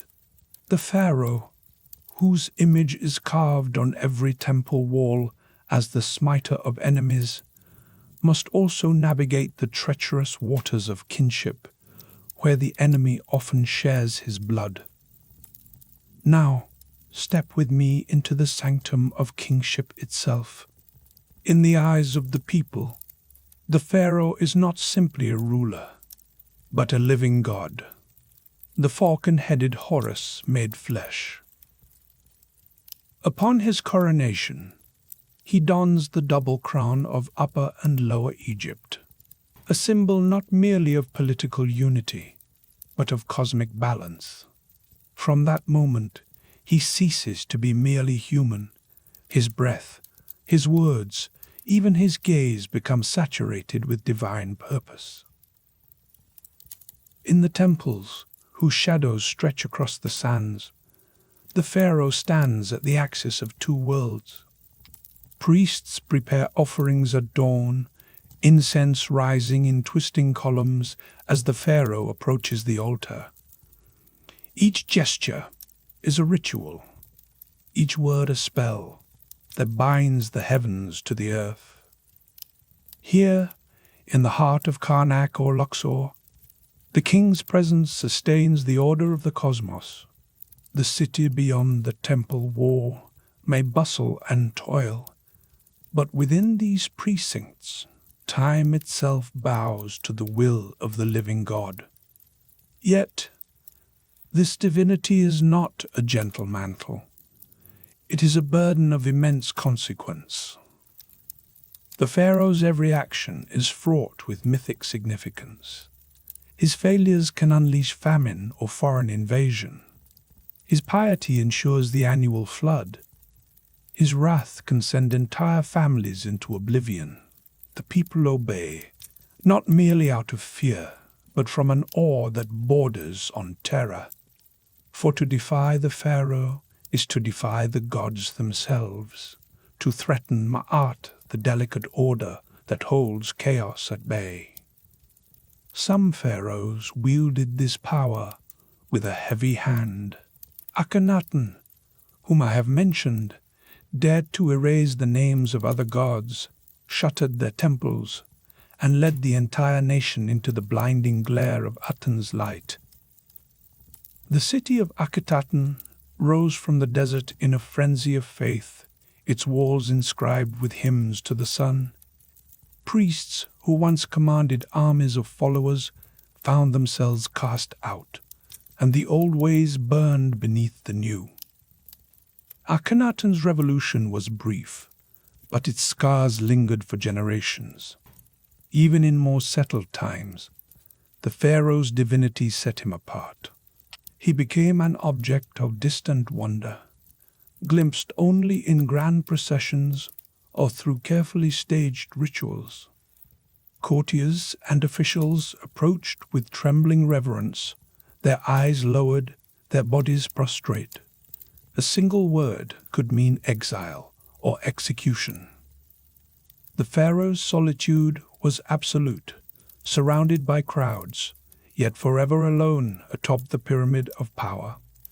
Imagine, if you will, the colossal statues, the towering obelisks, the labyrinthine tombs, all crafted to proclaim the pharaoh's superhuman stature.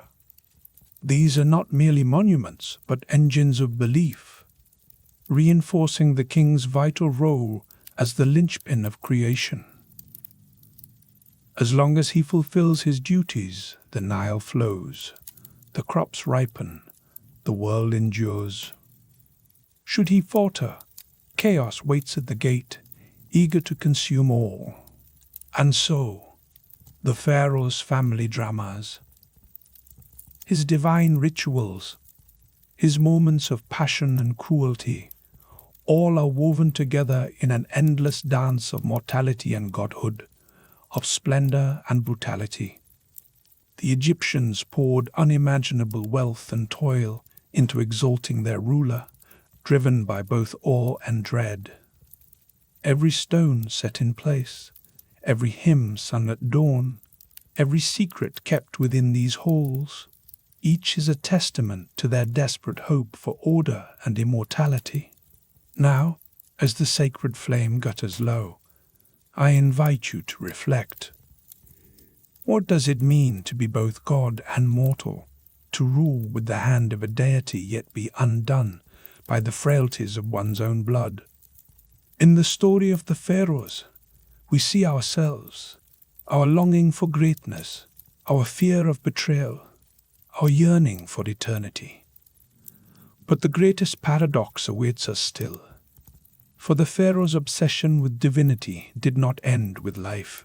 It reached its most fevered pitch in the preparation for death. With the night deepening and the temple growing silent, let us journey onward, past the living king's throne, into the realm of tombs and shadows. The flickering torchlight casts an eerie glow on the rough-hewn walls of the tomb, as if the very shadows are alive with the weight of ages past. Step now into the next mystery, where death itself becomes the ultimate act of kingship. The flame of my torch shudders as we descend, casting restless shadows that crawl across the tomb's ancient stone. Each step echoes through the passage, stirring the thick air, a blend of pungent incense, clinging to the senses with its bittersweet promise of sanctity, and the stubborn, earthy musk of centuries-old death. You, honored initiate, feel the chill seep into your bones as I lead you deeper into these veiled chambers, inviting you to witness the threshold where life and eternity entwine. The Egyptians, my ancestors and teachers, did not tremble before death. To them, this descent was not a journey into oblivion, but a sacred crossing, an entrance to fields of rushes where the soul, if properly prepared, might feast with the gods and bask in everlasting joy. Life on the Nile was but a fleeting overture. True existence, they insisted, began only after the heart's final beat. This conviction shaped every waking moment of a pharaoh's reign, and it is here, among the silent stones and faded paint, that you will see how the pursuit of immortality forged both splendor and sorrow. Before the first crown was placed upon a king's brow, the machinery of his afterlife was already in motion. The pharaoh's thoughts, even in youth, turned obsessively to the hour of his death. Monumental projects surged into life, tombs and mortuary temples rising from the desert like islands against eternity. These were not mere graves, but entire necropolises, cities for the dead, demanding the sweat of thousands and the gold of nations. Through your eyes, let the pyramids of Giza rise again, their faces gleaming, perfectly aligned as if to converse with the stars. Their shape calls forth the original mound that rose from chaos at the dawn of time, their orientation a mirror of cosmic order. In every stone, the pharaoh's yearning to become more than a man is set. Yet, splendid as these monuments are, they are only the vessel. The true secret lies in the preparation of the flesh, the sacred art of mummification, where mortality itself was meant to be defied. Step with me now into the embalmer's chamber, where the air is sharp with resins and bitter natron. Here, for 70 long days, the pharaoh's body is surrendered to priests and artisans. Organs are carefully drawn out, each one preserved with devotion, and placed into canopic jars, watched over by protective spirits. The body is then swaddled in endless linen strips, each fold accompanied by whispered spells and anointments of cedar oil and aromatic balms. Layer upon layer, amulets are pressed to the skin, each inscribed with prayers to shield the soul from every peril lurking in the night beyond death. When the final bandage is wrapped, the face is crowned with a mask, often hammered from gold, inlaid with lapis and carnelian, the eyes wide and unyielding. These are not mere portraits. They are the perfected visage of the king, an image to fool the gods themselves, ensuring that in the afterlife he would be recognized as a son of heaven. But the journey is not yet complete, and the hush of the tomb is broken by a rising chorus. Priests, draped in leopard skins, fill the corridors with hymns and spells, their voices trembling through the darkness as the mummy is borne aloft. The royal sarcophagus, heavy with painted spells and warding charms, is lowered into the burial chamber. Around it, an ocean of grave goods waits, chairs inlaid with ivory, golden goblets, chests of linen and precious ointments. Food and wine, still redolent after centuries, stand ready to nourish the pharaoh on his eternal voyage. Yet, listen closely, and you will sense a deeper, more troubling silence lingering in the shadowed niches. For some pharaohs, opulence alone could not guarantee comfort or power in the next world. Their obsession demanded attendants, living souls, to follow them beyond the veil. Early dynasties, especially that of King Hor, Aha, and the mysterious King J, reveal a chilling truth. Archaeological trenches at Abydos have yielded the remains of hundreds, their bodies arranged in orderly rows, an honor guard for eternity. These retainers, some chosen for their skills, others for their proximity to the king, met their end by strangulation or blunt force, sacrificed to serve as companions in the afterlife.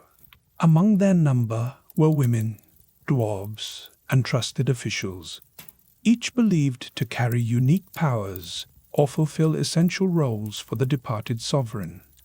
Imagine, for a moment, the dread and awe that permeated the funeral rites, a society so convinced of its ruler's divinity that it deemed such offerings not only necessary, but just, and the sacrifice did not end with humans.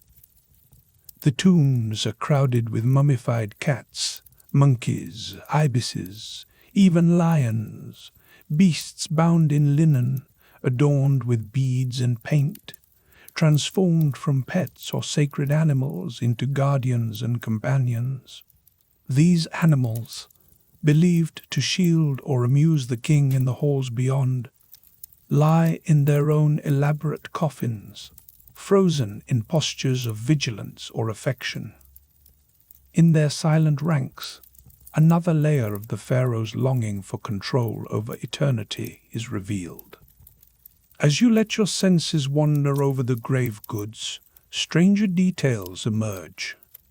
Wigs of human hair, sometimes crafted from the tresses of loyal courtiers or vanquished enemies, are piled high, ready to grant the pharaoh a perpetually youthful appearance.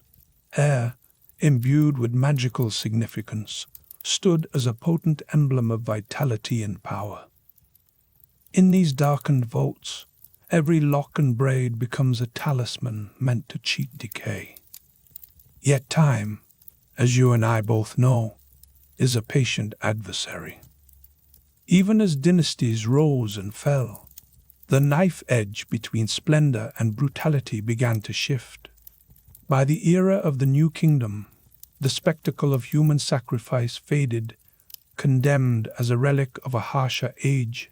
Instead, the Egyptians conjured an army of shabdi, tiny figurines placed by the hundreds in royal tombs.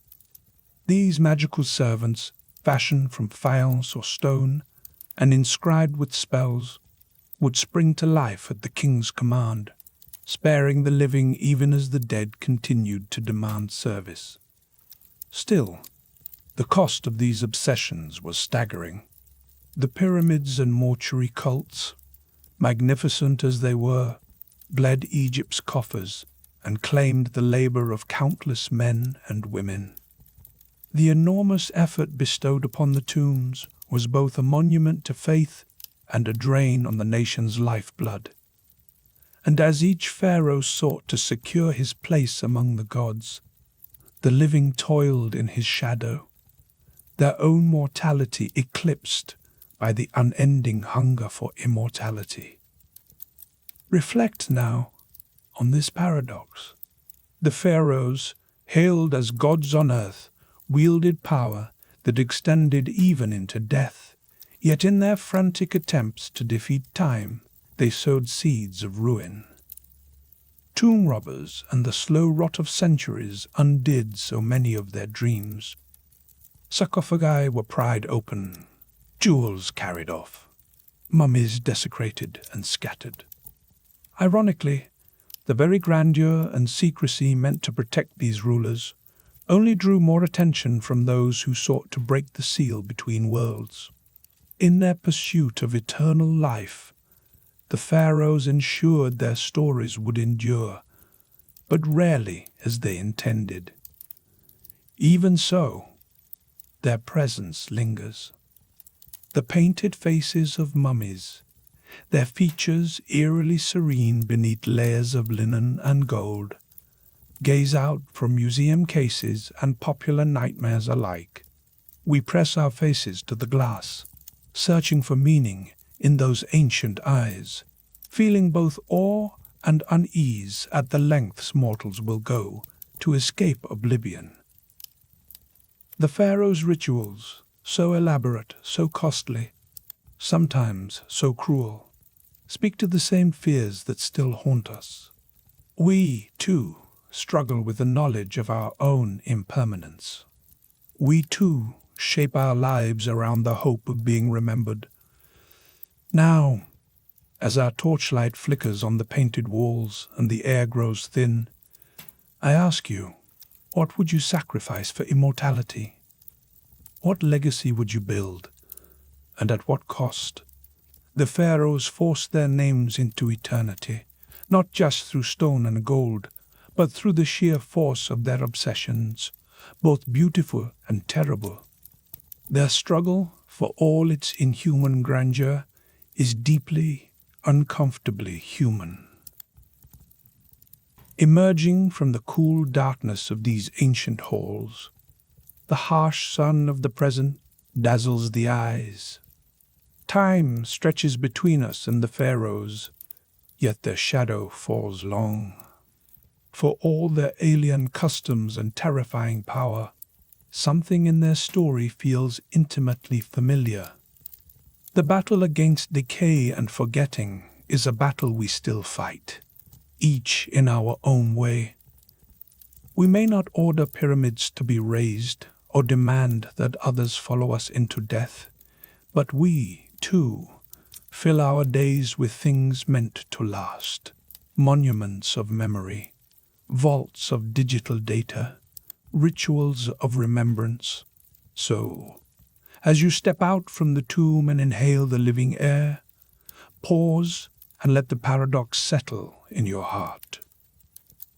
The pharaohs sought eternity and found, instead, a haunting kind of immortality, preserved not in flesh, but in myth, in fascination, in our unending curiosity. Their names persist not because of gold or stone, but because we cannot look away from their dreams, their fears, their terrible beauty. Let this lesson linger as we continue on our ritual journey. Remember the duality of the pharaohs, their soaring splendor and their chilling brutality, their divine ambition and their all-too-human frailty. Reflect on what it means to leave a mark in the shifting sands of time, and what part of you, if any, will echo down the ages. As our night of temple rites moves forward, the next chamber awaits, humming with the memories of lives both dazzling and tragic.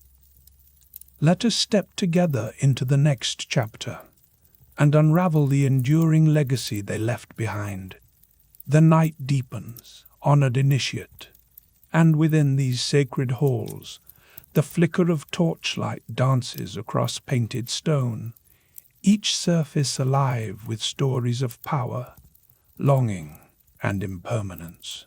As your guide and scribe, I invite you now to contemplate the final paradox at the heart of the pharaoh's existence, their dazzling lives, their inevitable deaths, and the strange, enduring legacy they carved into the soul of Egypt. You have seen how the pharaohs moved through the world swathed in luxury, robed in linen as fine as mist, their wrists and throats adorned with gold and lapis, their every word a command that rippled outward like the Nile's own flood. Yet, even as they feasted in gilded halls and strode through perfumed gardens, a shadow lingered at their side. No matter how many prayers were uttered or monuments built, the truth remained. Even the divine pharaoh could not escape the silent certainty of death. It is this tension, this ceaseless awareness of mortality, that shaped the pharaoh's days and haunted their nights. Their every achievement, the raising of colossal temples, the founding of dynasties, the commissioning of art and ritual, was but one movement in a grander dance with eternity.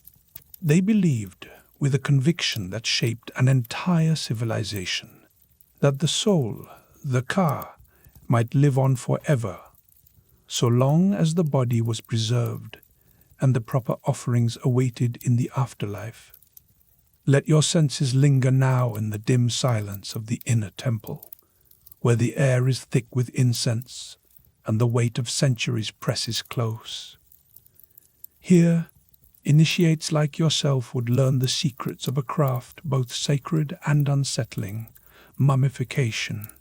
Imagine the ritual as it once unfolded, 70 days of careful labor, each step a prayer, each incision a defiance of decay.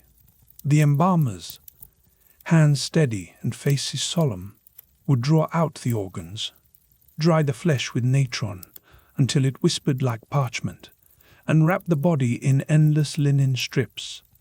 The pharaoh's face would be masked in resins and spices until no trace of suffering or age remained, only the serene visage of one who would live again.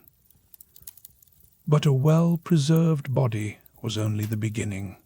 The pharaoh's tomb must become a palace for eternity, filled with every comfort, luxury, and necessity a king or queen could desire. Step with me into the half-lit storerooms of the necropolis, where priests arrange grave goods in careful order, baskets of bread and onions, jars of beer, chests of linen, beds of cedar, toys, and musical instruments. There are games to stave off boredom, weapons to ward off threats, and jewelry to proclaim undiminished majesty. The golden mask of Tutankhamun, staring out with ageless calm, is but one gleaming example of these treasures, a symbol of Egypt's faith in the power of beauty to outlast oblivion. Yet, these tombs, whether sun-washed pyramids or secret chambers tunneled deep into the living rock, served a purpose beyond comfort. The Egyptians believed that the spirit, the Ba, must have a place to return to, a home that would anchor it through the endless cycles of night and rebirth. The architecture itself was a spell, a fortress against the chaos of time. The pyramids of Giza rise on the horizon like petrified rays of the sun, while later pharaohs, wary of thieves and jealous rivals, chose the hidden valleys near Thebes, where tombs snake beneath the mountain in labyrinthine passageways. Every line carved, every symbol painted, was an invocation, an attempt to cheat the finality of death and secure an unbroken existence in the field of reeds.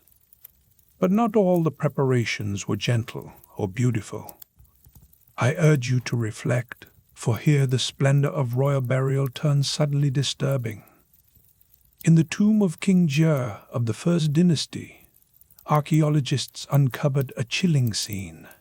The remains of over 300 men and women, their bodies carefully arranged around the pharaoh's own.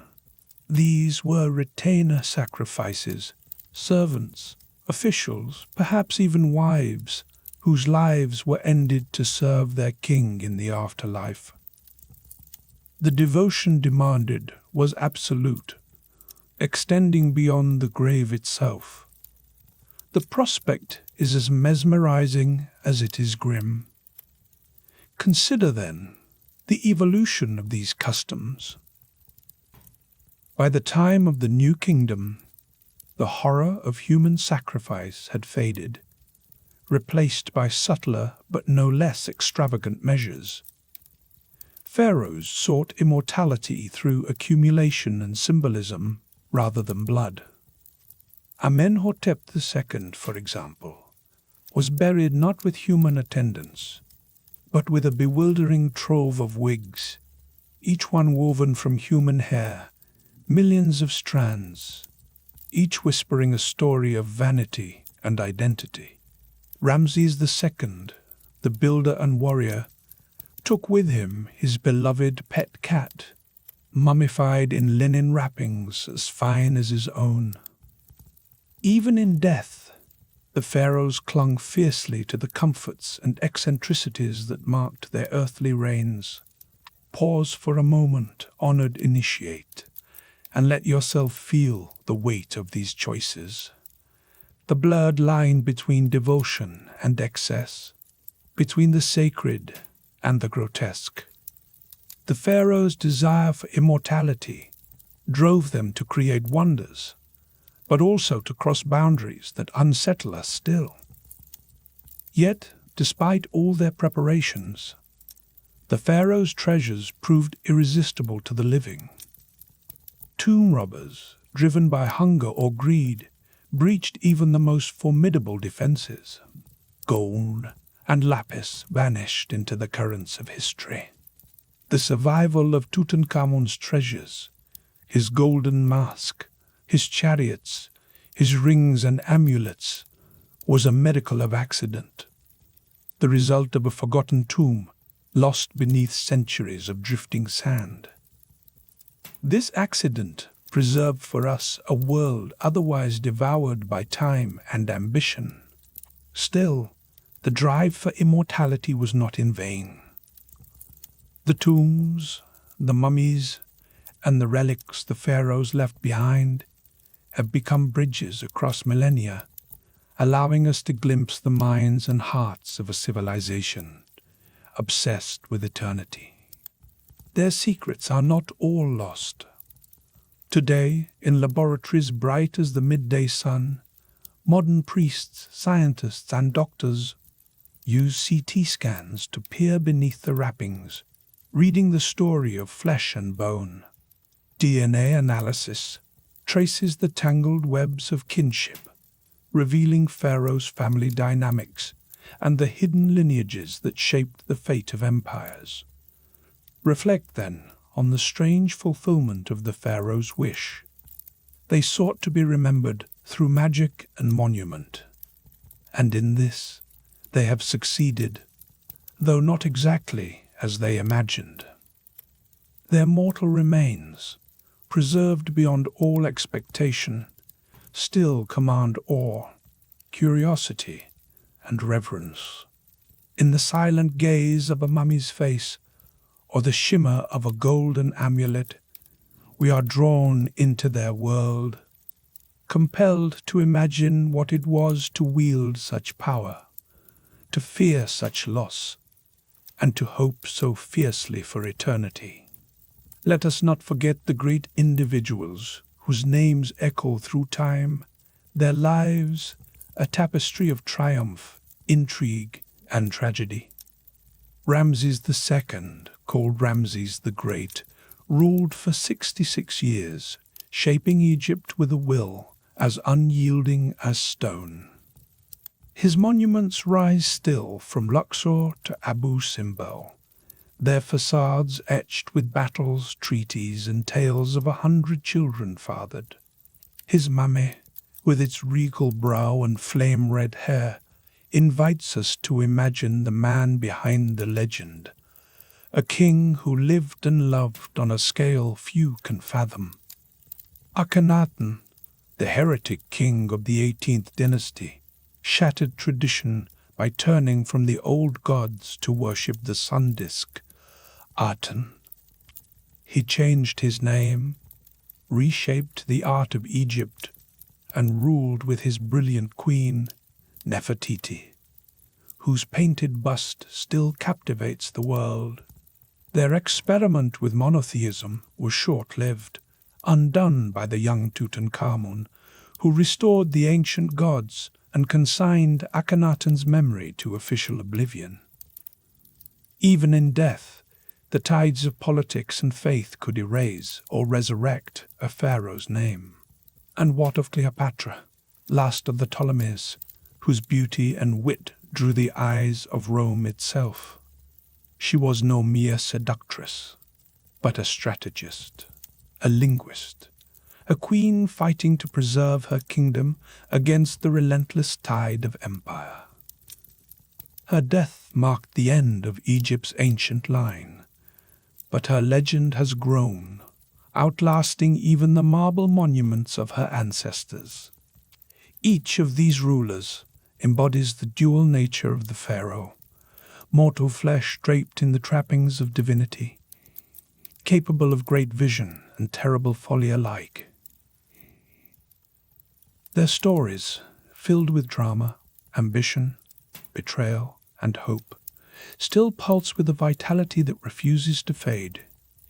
As you stand with me in this shadowed sanctuary, consider how the pharaoh's paradox, divine yet mortal, splendid yet haunted, continues to echo in our own hearts.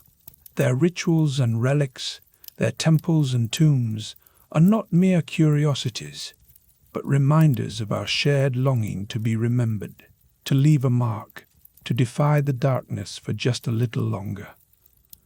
For 3,000 years, the pharaohs ruled over a civilization as sophisticated as it was mysterious.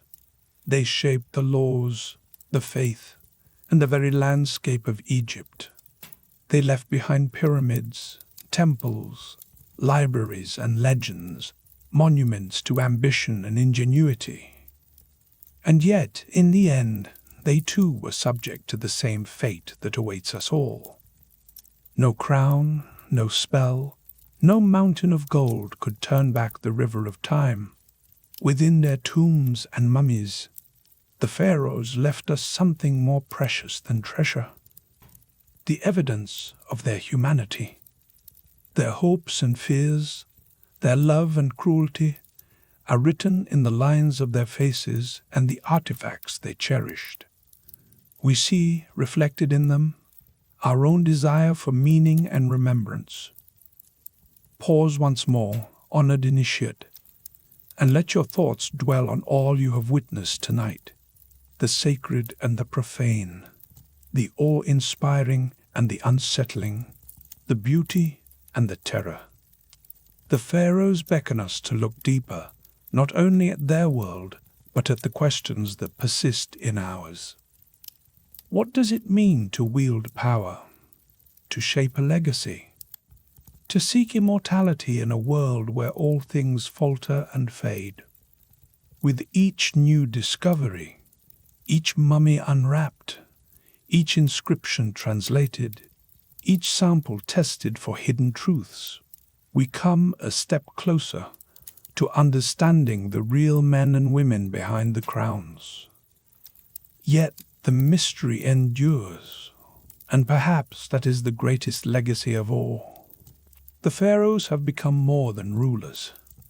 They are archetypes, woven into the very fabric of our imagination. Their stories retold in every age, from Tutankhamun's boyish face to the stern gaze of Ramses, from the enigmatic smile of Nefertiti to the tragic grandeur of Cleopatra. These figures loom larger than life, They have become symbols of ambition, of beauty, of love, and of death. Their images adorn our books, our screens, our dreams. In seeking immortality, the pharaohs have found it, not in flesh, but in memory. So, as you leave this temple and carry the secrets of the pharaohs into the waking world, let their stories stir your own reflections. Remember that even the mightiest are bound by the same questions that confront us all.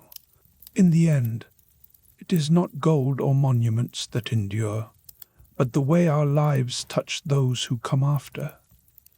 The journey through the twilight of Egypt's kings and queens is never truly over. Their mysteries remain, inviting every inquiring mind to return, to explore, to wonder. And so, honored initiate, I thank you for walking beside me through shadow and splendor. May the lessons of the pharaohs linger in your thoughts, as enduring as the Nile itself, and may you always find wisdom in the dance between divinity and mortality.